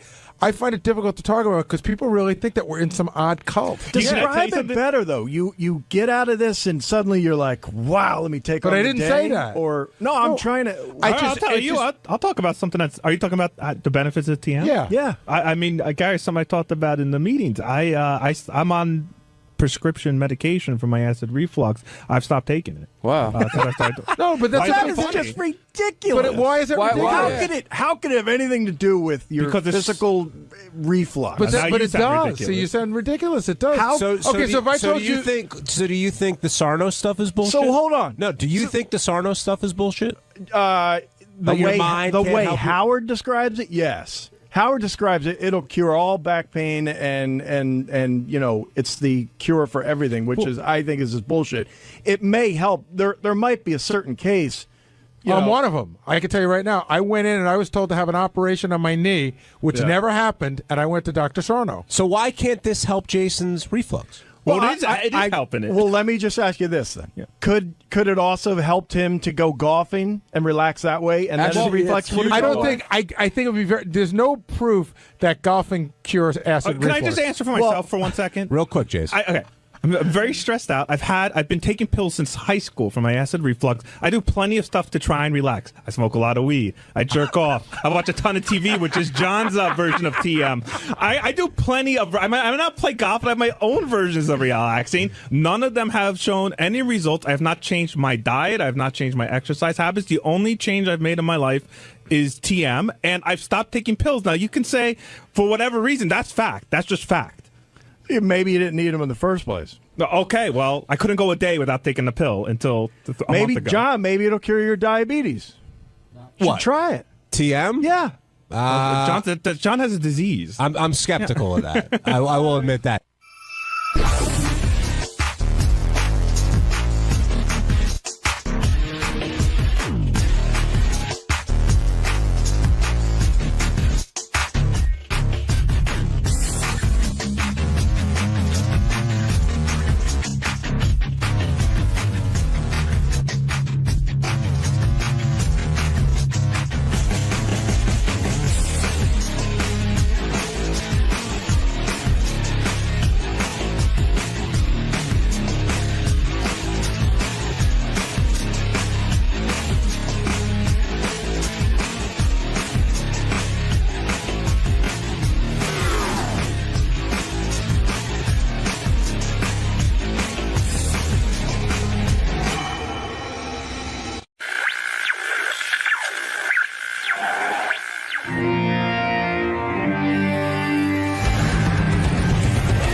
New Year's Eve, I drunk dialed our fans.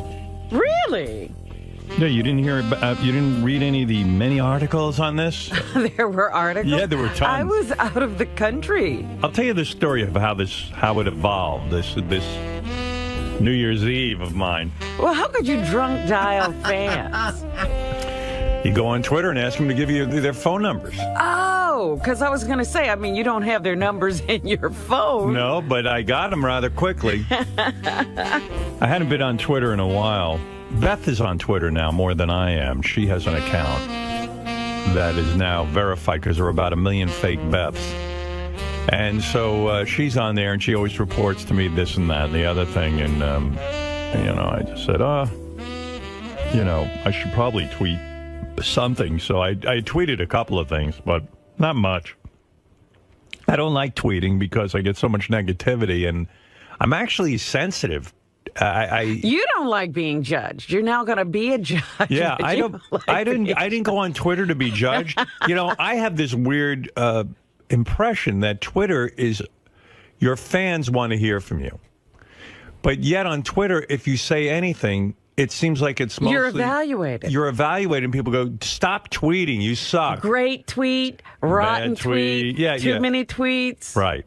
Who cares what you have to say? I have friends who tweet way too much. I mean, they tweet literally, I'm going to the store now. I'm going to the, and I'm like, wow, it's a little too much information for me. But I hadn't tweeted in a really long time. But anyway, this is a kind of a weird story. So, as we all know, when we left you, I signed a contract to be on America's Got Talent for this coming year. Yes. Where I will be a judge.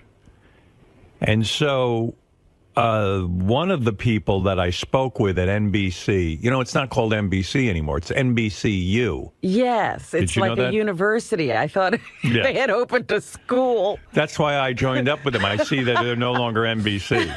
They're NBCU. Okay. Yeah, I feel like I'm part of a big organization, like a college. What is that, NBC Universal? Yeah.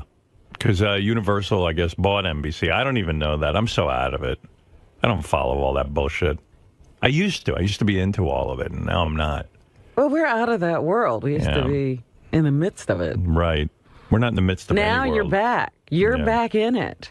Yeah. So, anyway, one of the guys who was responsible for bringing me in to NBC and America's Got Talent is this guy, Paul 𝗻𝗿𝗍, who I mentioned, And Paul's a British guy. Yes. He's got the accent. Hello, Howard. How are I you? think we talked to him before we left. We did.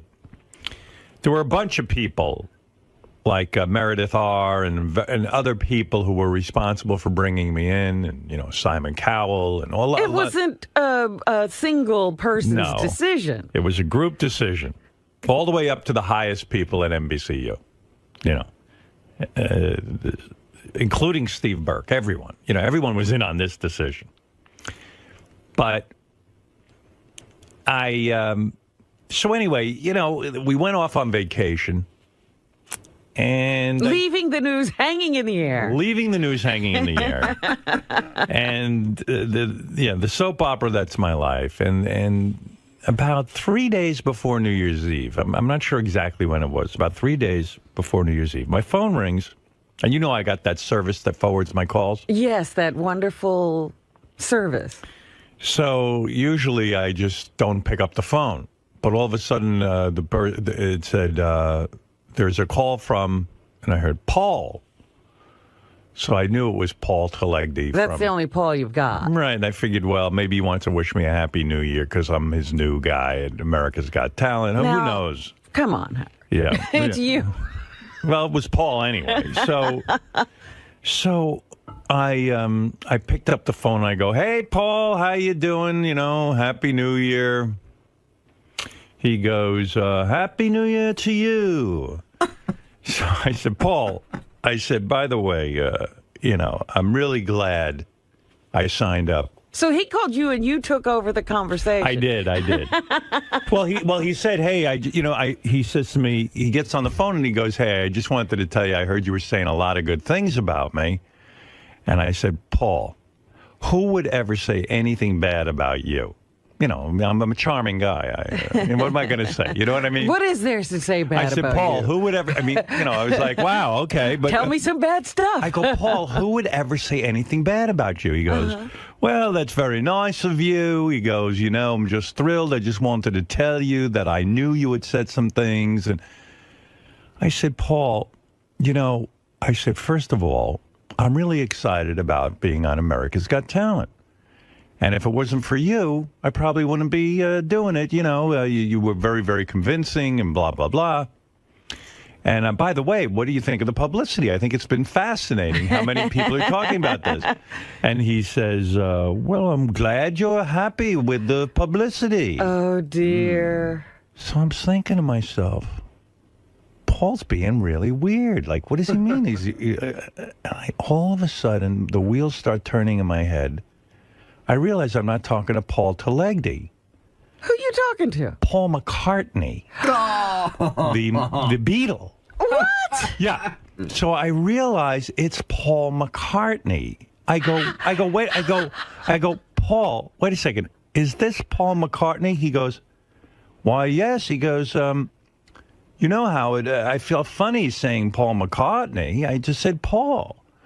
I go, Paul, listen. I got to stop this conversation. He feels funny identifying himself because everybody's supposed to know him. Yeah. So I said, Paul. You're not the only Paul. I go, Paul, listen. I got to tell you what's going on in this conversation because you must think I'm fucking weird. I said, yeah, you two are getting publicity. He goes, what is all this publicity? I go, no, Paul. I go, listen. And I'm glad you're thrilled. Are you two getting married? And I must have sounded like such a fucking asshole because who talks about their publicity? Well, you are. You thought you were talking about this to a guy you're in business with. Right. So, and quite frankly, I was going to say to Paul, Ringo is the only Beatle that can use a first name because no one else is named Ringo. That's right. There's a lot of Pauls in the world. So I said, Paul, I thought you were a guy from America's Got Talent. Oh, really? What's going on there? He didn't know? No, he didn't know anything. That's funny. I go, Paul, They tapped me to be a judge on America's Got Talent.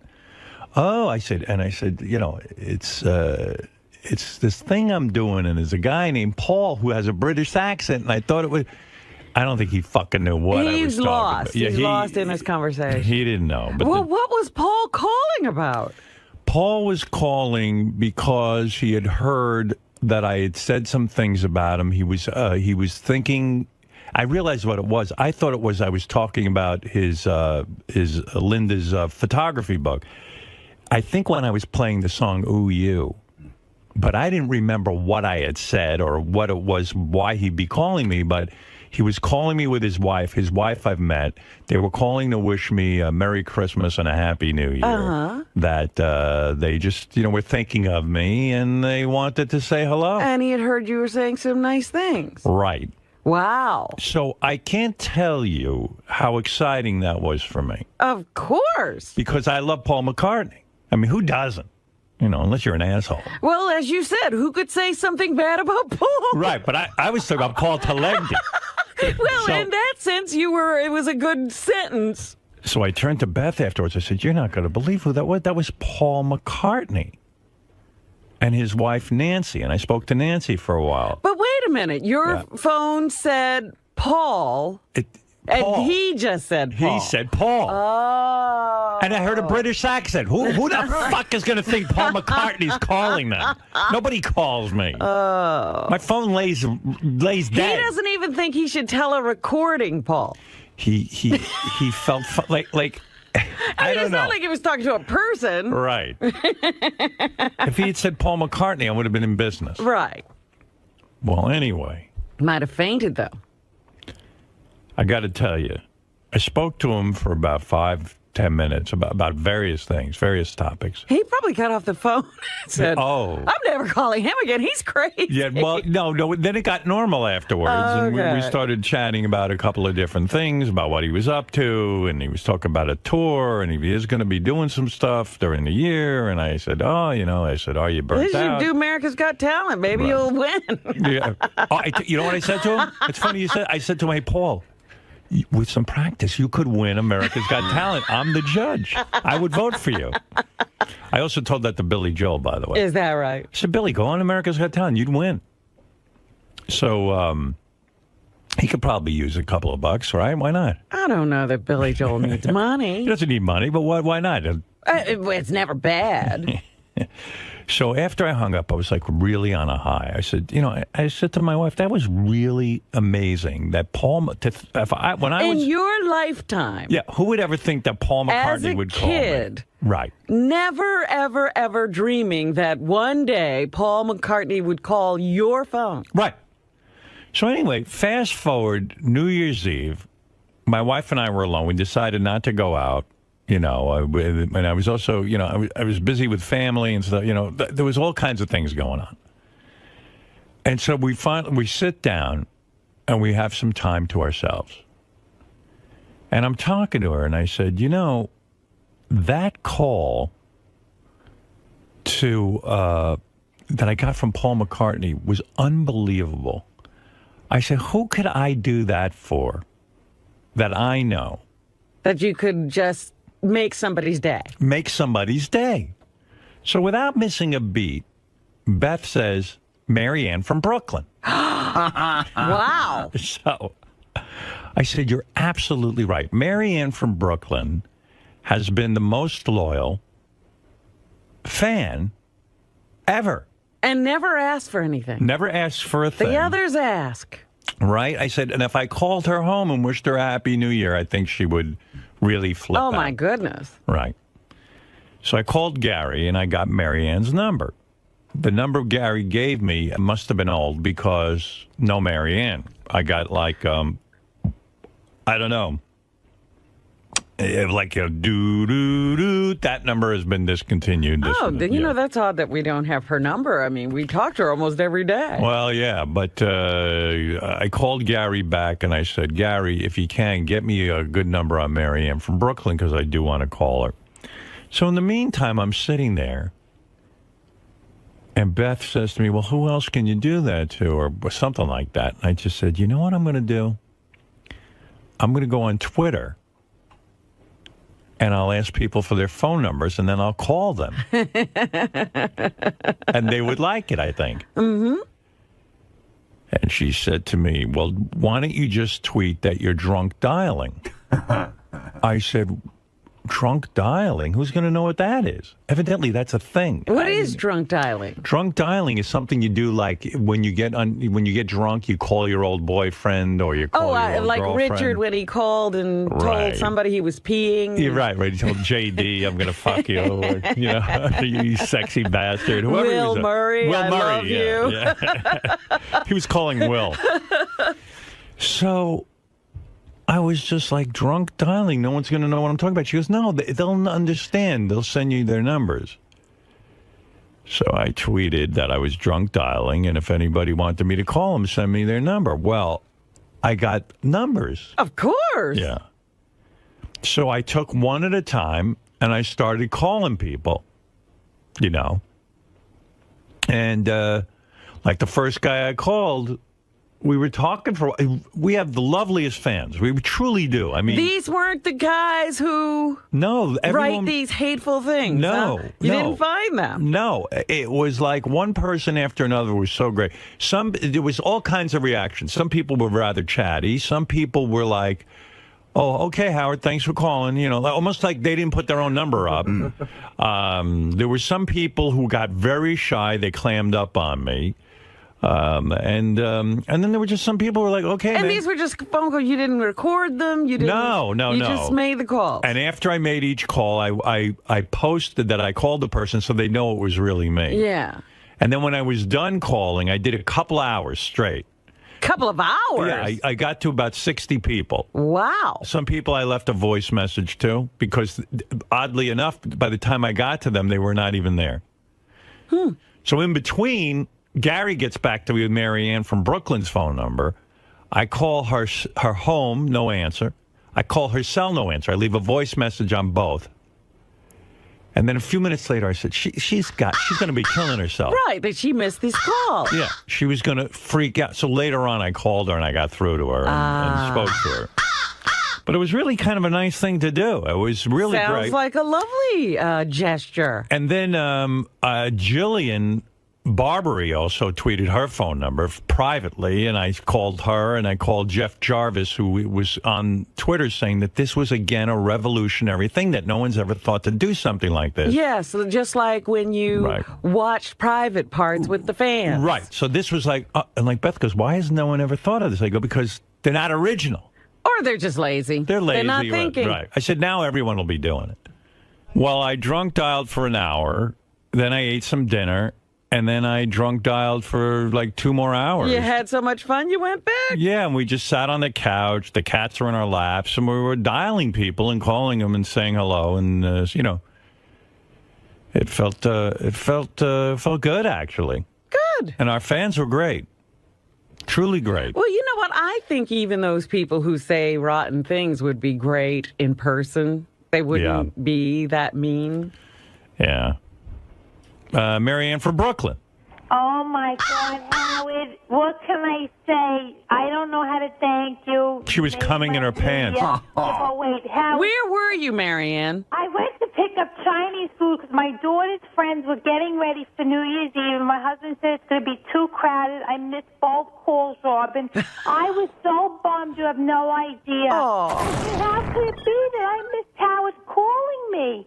And then, like a couple, I think maybe, I don't know how, 2 hours later, an hour later, my husband said, I feel so bad you missed it. And I said, so do I. This is how I'm going to start my new year. Yeah, I knew that she was freaking out. She would be bummed. So we just decided, like, about a half hour later to call her again because I just knew it would be like, she'd be like, oh, fuck. You know, if Howard finally acknowledged me and, yeah. Howard, you get it. You get it. Marianne will never leave her phone again. I mean, you didn't take your cell phone with you? Just to go pick up Chinese food. Whoever calls her. Oh, my goodness. All right, Marianne. Howard, can I just say one one thing. How bad did I sound? Was I really crazy? Or No, you sounded great. You sound. We had a long conversation Was she with her. calm? She was calm. We had a nice conversation. Yeah, I it was. love you, Howard. You don't know how great that was, how you made my year, how everybody on Twitter, Facebook, whoever Thank knows you, Marianne. has to help. All right. Jeff Jarvis. Now, this guy's fun. Jeff Jarvis wrote me privately because I follow him and he follows me. Yeah. And he says, call me. So I said, okay. Like you wouldn't? I would call Jeff. So he had his number there. I call it. And I get, this guy does not take calls from people with blocked numbers. So I wrote to Jeff, I can't call you because you have a blocked number. I mean, I have a blocked number. And he goes, that's not true. I don't have that. He goes, you must be, you don't know how Your to dial. drunk dialing is off. Yeah, he goes, you don't know how to dial. So I said, okay, maybe this guy knows what he's talking about. Maybe I hit the wrong number. And Beth was reading the numbers to me, so I know I wasn't dialing them wrong. I dialed again. I got the same fucking thing on Jeff Jarvis's thing. It said, you can't get through if you have a blocked number. Right, unblock your number. I wrote him again. He goes, very, very strange what you're saying. I don't have such a thing. How dare I doubt you? Yeah, so then Jeff tried. He called his own number, and it turns out he's blocked. He's blocked. I couldn't call. I There was a tried. nut job years ago who called us all the time, and I forgot that we blocked. So I missed this golden opportunity. Yeah, but Jeff was following. Oh, you didn't get to Jeff? Jeff was following my drunk dialing. He liked it. It was magnificent. You know, you watch Twitter, and if you just do a search on Howard Stern, right, you could see it scroll by. And there were, first tens and dozens and 20s and hundreds, just people putting their numbers up there. And some people said, my God, you're putting your phone number on the Internet? Well, we used to have phone books. That's what I said to Beth. Beth goes, how can these people be putting their phone numbers on the Internet? I said, they're in the phone book. What do they give a shit? I said, who's looking to call them? I think some people, some guy told me he got about 20 texts afterwards and things like that. But most people sit home. They got their numbers that are public. But it was a great thing to watch because, not to kiss your ass as usual, Howard, but you really understand that entertainment isn't just about putting out a product. It's about relationships. And you watched how your fans were going nuts saying, this is great, and I want to talk to you. And then you saw the aftermath of the calls. There was one guy who had you call a guy named Lou who's paraplegic. Yeah, Lou. This is funny. I got one tweet. Guy, so can you call Lou? He's a paraplegic. I call his house. Now, Lou didn't know I was calling because he was put up by somebody else. I get Lou's mom, and she goes, hi, who is this? I said, it's Howard Stern. She says to me, look, what's going on here? My son's a paraplegic. Don't fool she around. She thought someone was fooling. I said, ma'am, I'm telling you, I got a tweet from so-and-so. I'm drunk dialing. I understand Lou is a big fan, and I'm calling him to wish him a happy... Did his mom understand drunk dialing? She evidently did. So I never heard this term before ever. So I go, ma'am, I assure you, I am Howard Stern, and I'm calling your son to wish him a happy New Year. She goes, okay. And you could just tell, like, she was so nervous that I was some asshole that was going to really fuck with her son. So we got on, and I'm talking to Lou. He was a great guy. We talked for a couple of minutes, and it was fun. It was a real good time. He was a sweetheart. So did you regret calling anybody, or not at all? Fans was fine. It was great. In fact, even when I got a voicemail, I left a message saying that I called, and I would have called more people, but it was so tedious typing on my fucking iPad each time afterwards. The whole process took me a little to do the tweet afterwards. All of a sudden, I'm like, I need an organization to do this. Now, some people on Twitter were saying that they weren't taking your phone calls then, so they would get a voicemail and they could treasure it forever. Yeah, well, I don't believe that. After a while, I stopped leaving voicemails because it was taking too long. I just if the phone rang like 20 times, I was done. So what did you say when you left the voicemail? I just said, hey, it's Howard, and Beth said, hey, it's Beth, and I just said, look, we were calling you because you wrote and wanted to wish you a Happy New Year, stuff like that. So unfortunately, the attention on Twitter this weekend was that Rupert Murdoch joined Twitter. Yeah, you know, I saw you writing that. You know, who cares? Who cares? And I yelled at somebody at Twitter and said, "This is much bigger news what Howard's doing." Who wants to talk to Rupert Murdoch? Amen. Well, it was news across the country. I've got about 1 million television reports here. All right, Jeff. Good almost Thank you, talking to Howard. you. Cheers. Jeff Jarvis, the author of Public Parts. Public Parts. Yes. Thank you. Yeah. I tried calling him, but... He had his phone blocked. Jason, you're on the air. Hello? Hey, Jason. Hey, Howard. I'm a Gale speaker. You made our year on the first night. That was awesome. You got a call? I got a call. On my screen...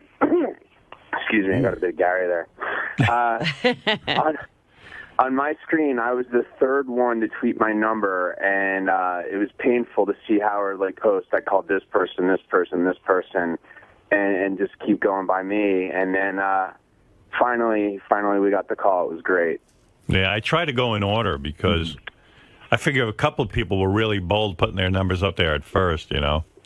Well, my screen might not have matched your screen, so I might not have been the third. He wasn't skipping you. Yeah, no, I didn't skip anybody, but after a while I had to because there were so many calls coming in. And then when I broke for dinner, that I realized that people had tweeted almost an hour and a half ago, so I had to move up a little bit because they weren't there anymore. I was actually in the middle of tweeting a suicide note when you called. Yeah, sure.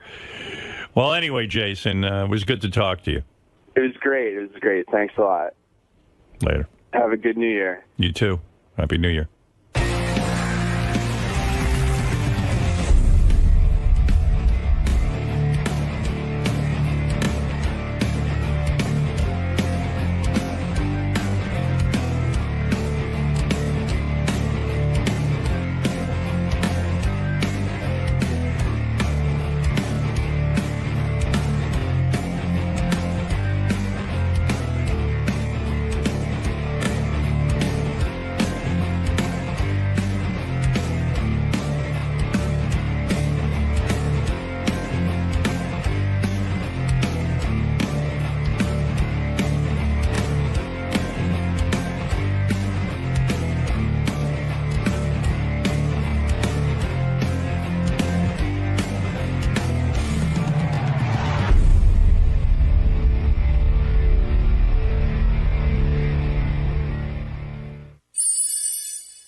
So, as we all know, when we left you, I signed a contract to be on America's Got Talent for this coming year. Yes.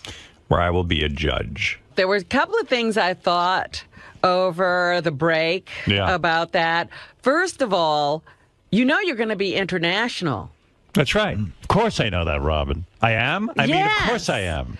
They replay that show all over the world. For all my relatives in Guatemala, I hope they... They will see you now. They haven't seen little Howie in a long time. And then the other thing I thought is that, yes, on those nights that you're doing live shows. Yeah, what's that going to mean? Well, I've got the schedule worked out. Gary can tell you. Well, I was looking at our vacation schedule and saying, this is odd. So I said, oh, this must have something to do with your schedule. It has everything to do with my schedule. You're on my schedule. I was like, what are these weird dates? They might as well make you a judge because you're on the same schedule as me. No, here's the weird dates. There are some, when we tape for America's Got Talent, when we do boot camp week and stuff like that, I took the week off the radio. Okay. You know, because we're entitled to a certain amount of weeks off. There are those random one days off because I have to go around the country on the weekends. Oh. And so on a Friday, Saturday, Sunday, I'll be taping. So I took a Monday off here and there. I see. Sporadically. Okay. Okay. Then when there are live shows, 5 of the weeks that it's like 10 weeks of live shows. 5 of the weeks that there are live shows, we're going to be off the radio, so I don't have to worry about staying up. Okay. Even though I still can't stay awake.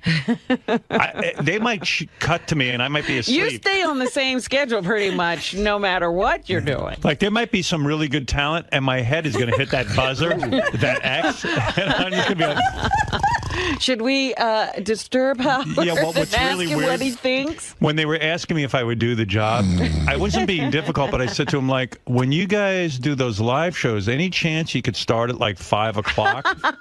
Like, make it a late afternoon? Well, then it's in nobody's prime time. Yeah, I said 8 o'clock is so fucking late. They look at you like you're nuts. Right. I go, but what they did was the show this year, I think, is going to be on. I don't know if they even want me to say this, but. Well, they got to promote when it's on. They want people to watch it. It used to be Monday and Tuesday. I think it's going to be Tuesday and Wednesday, but I'm not exactly sure. You know, I don't know what it's going to be, but that would be like Wednesday night show. We don't work the next day some days, so. You'd be okay. I'll be okay. And then there's only 5 Tuesday nights where I got to really stay up to like 10, 11 o'clock. Really? And then come in here. Because which I could do. Times that we've taken off. Right. But most times when they do the live show, we'll be off. Mm-hmm. And most times when we tape, like... How long does that show run?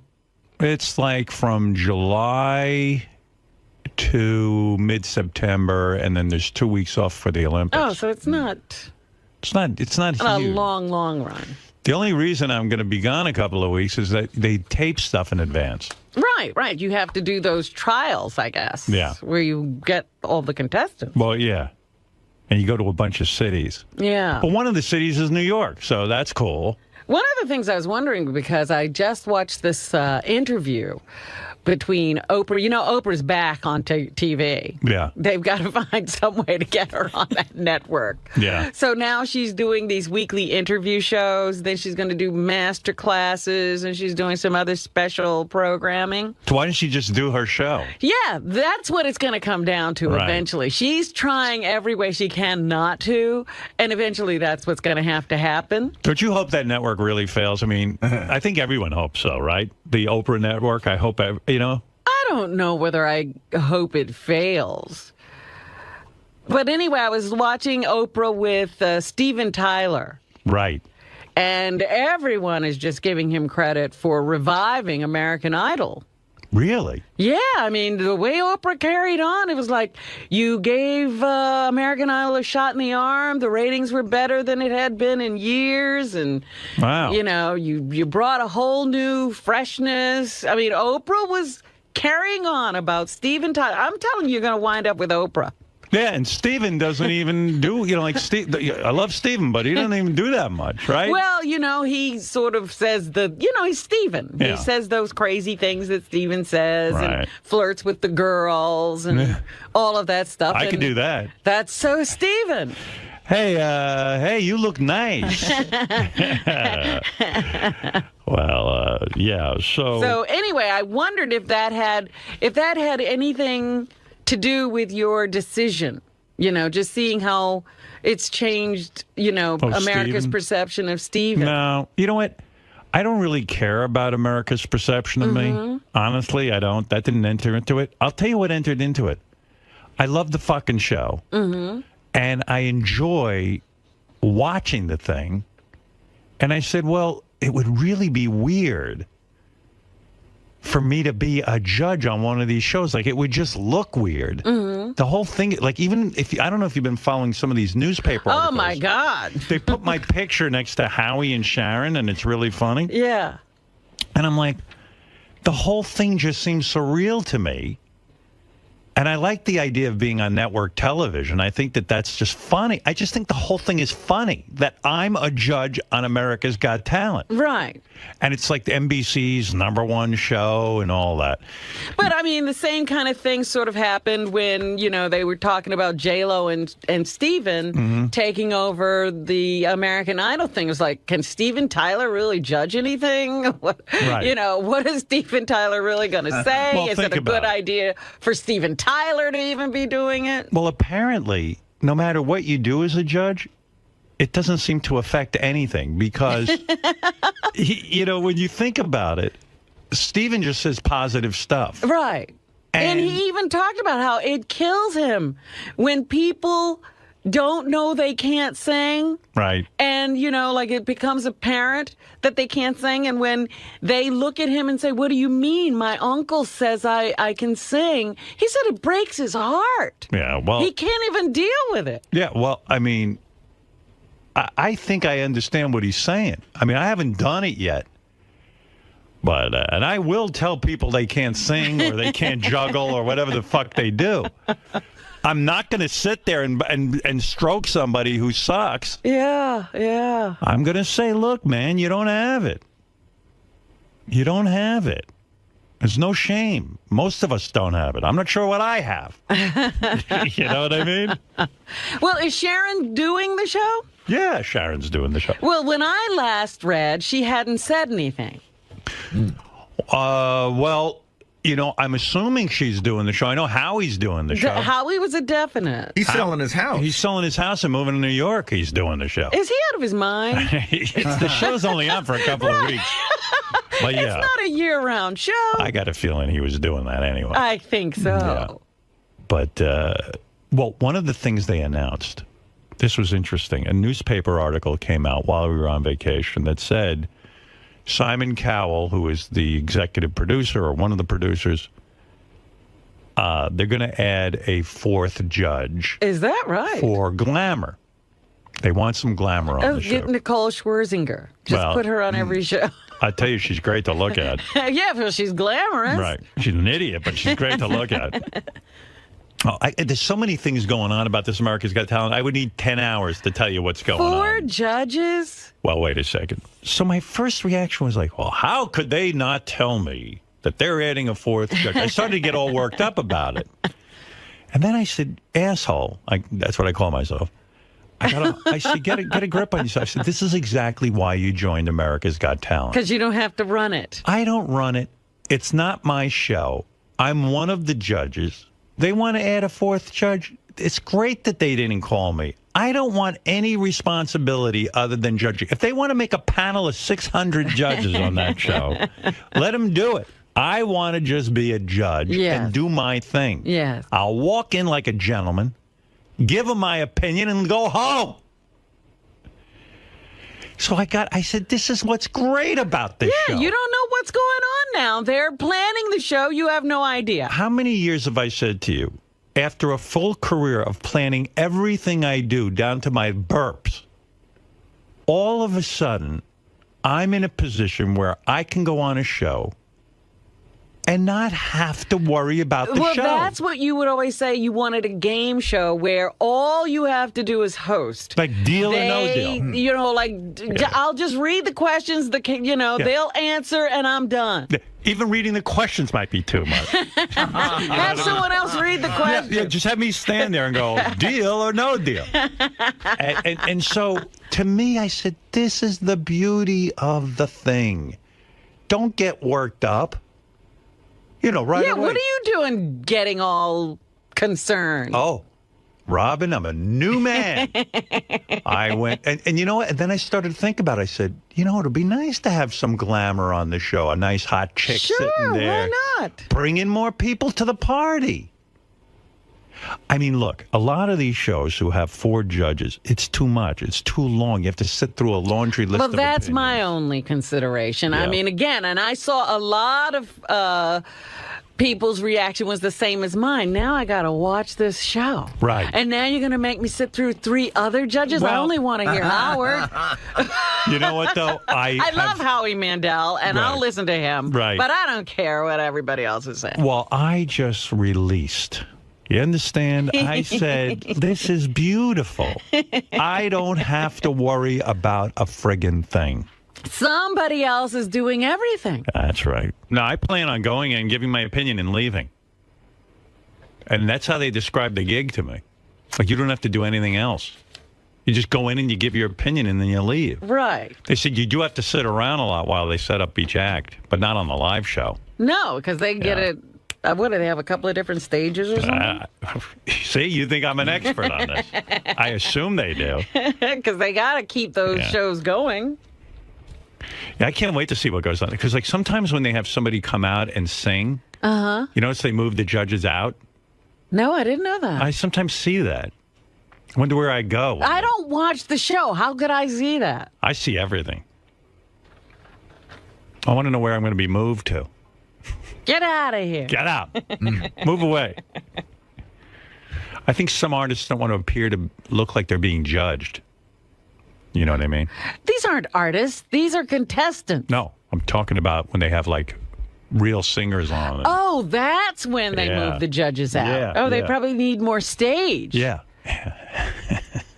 I wonder because where I they go. have dancers. I just want to know where I go. Stand over there, Howard. I'm like, what do I have? Like, do I have a trailer or? Oh, I'm sure you do. Yeah, that's cool. I don't know, though. When they do the... I remember, like I'm thinking of the American Idol situation, and you'd always see, and even in the America's Got Talent, I'll watch some of the beginning shows, and you'll see Howie running around pranking. Yeah. And it looks like they're in a studio and they have dressing rooms. I got to tell Howie not to fucking prank me because I'll kill him. I'll just smash his head into a wall. Like you don't want to fuck with me. Because I'm nuts. There was a murder on the set of America's Got Talent. He's going to prank me. And you know what my prank back is? I hit him over the head with a hammer, knock him out. I'm not real good with pranks. I'm one of those guys who can dish it out, but I can't take it. I admit that. That's funny. Right, yeah. Oops, I accidentally killed Howie. I know, there have been a couple of times we've pranked you if you wanted to kill us. Yeah. I'm telling you, it's not a good idea. Right. You think Howie Mandel is better looking than me? I guess he is, huh? No. Yeah, he is. No, he's not. I'm the hot guy on the show. But you both have look, look. Howie went to the bald thing, I went to the hair over my face thing. Yeah, I think he's hotter than I am. He's in better shape than I am. And he's younger than I am, I think. Although maybe he's older. Maybe a couple of years. Maybe you're the same age. Could he be older than me? I don't know. I thought you were the same age for some reason or other. Maybe we're about the same age. But, yeah, I'm trying to figure out who the hot guy on the show is. Howie was born November of 55. So he's younger than I am by a year. By a year. Yeah. Let's see, because if I'm born in 54, let me just do some quick math. So if he was born in 53, he'd be older than me. But if it's 55, it's a year later. Yeah, I'm right. I know you were having trouble with that, Robin. I like to show you how I figure that stuff out. You've confused me now. Yeah. Do that What again. you got to do is figure out, like 54 is an older year than 55. Right. See, then I know I'm older. Okay. But you could get confused and think something else. Yeah, because 54 is a smaller number. Yeah, that's the confusing part. Because then you go, oh, he's younger. He's only 54. So you think I'm better looking than Howie Mandel? Yeah. Oh, wow. But on camera, I look bad. What? You know what I mean? At certain angles. There was a picture that I saw somebody put on the internet. They were really using the picture for editorial comment. Uh-oh. And the headline was, NBC hires pervert. And it was, my goodness, the worst picture. You had a beard, like you hadn't shaved in a couple of days and your head was down and... Like those guys who live near, like, elementary school. Yeah.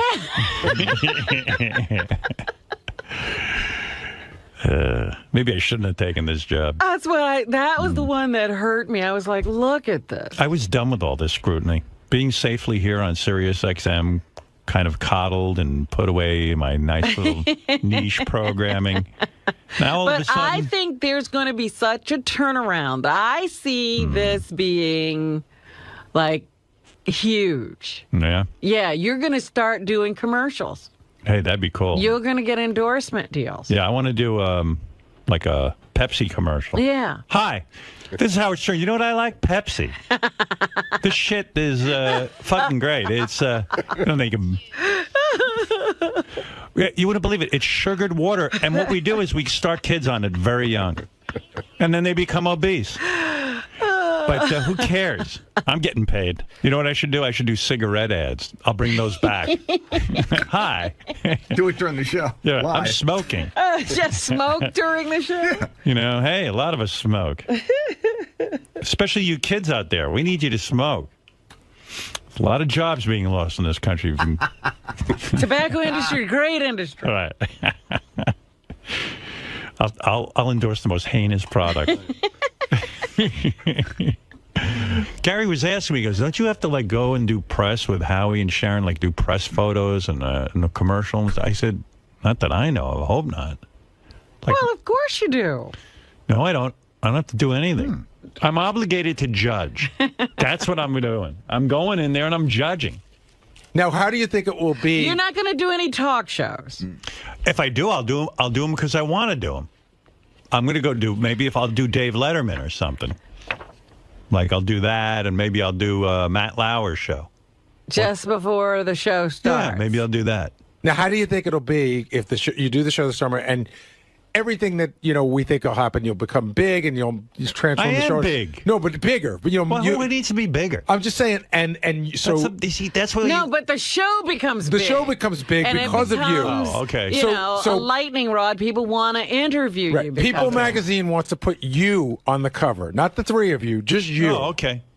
If I have the energy and I'm available, I'll do it. Do you think that'll cause friction with the other two?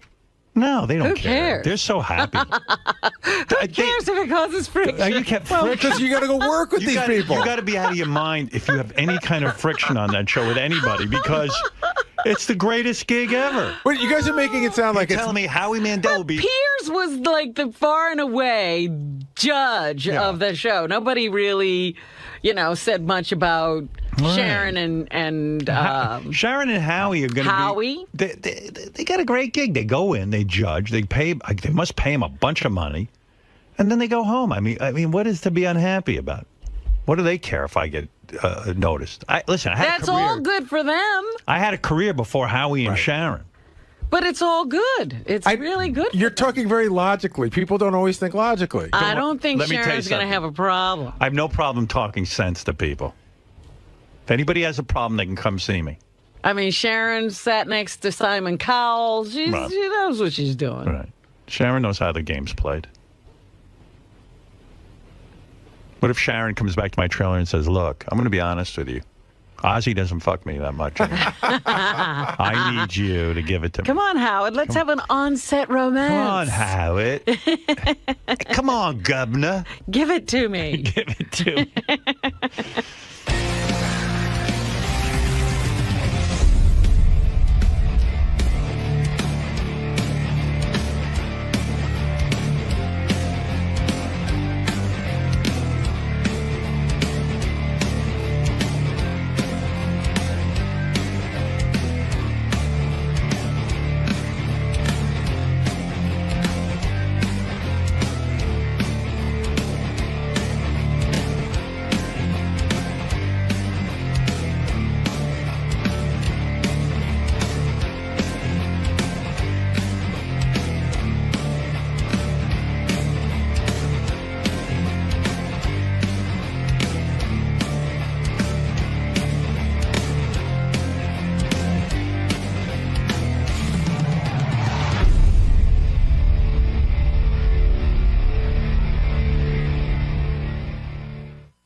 Mr. Riley Martin. Hey, how are you? Welcome back, sir. Come here, darling. Oh, is this Mrs. Riley Martin? This is Mrs. Welcome. Nice to see you both. Yeah. So, Riley. The Coming of 10. The Coming of 10. Coming to Kindle. Yes, of course. You can go to Kindle, Amazon Kindle, and get the book now. It's cheap. And then you can put it on your computer, your iPod, your iPad, your I do and I don't, or whatever. You know, I hate sweetheart Howard. Now, just as importantly, you haven't spoken to Howard in a long while. It's been a long time. So we go in there? And, these are my crew. That's @𝗵𝗵. That's my wife's son. My wife's son from hey guys. Georgia, and this is Ron McCauley. He know me. And this is my driver, 𝗦𝗵𝗵𝗄. Hello, how are you? How are you? How you doing? Riley. So do you look forward to seeing Howard, or do you have a beef with him today? Well, I mean, you would think that after 6 years plus on the air, that ultimately they would cut me some kind of slack and give me a little more than one stinking hour at the midnight hour every week and what have you.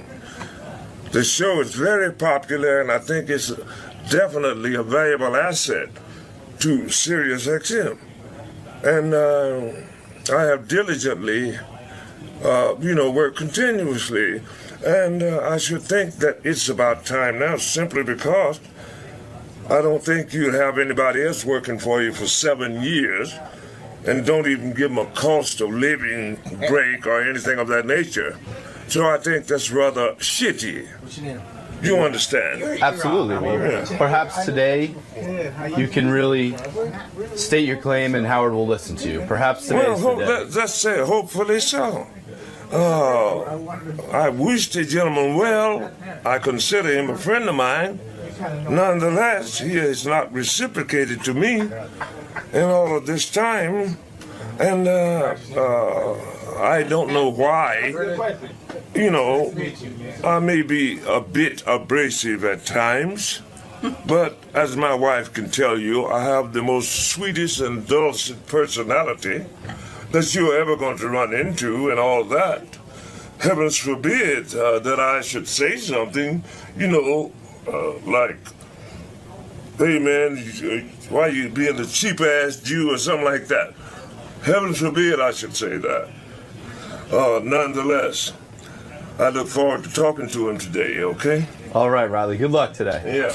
Riley Martin has been a part of our show. There's a strange thing that Riley's show now has been on the channels, I think, the longest, right, out of any of these. Yeah, I think it was the first one, wasn't it?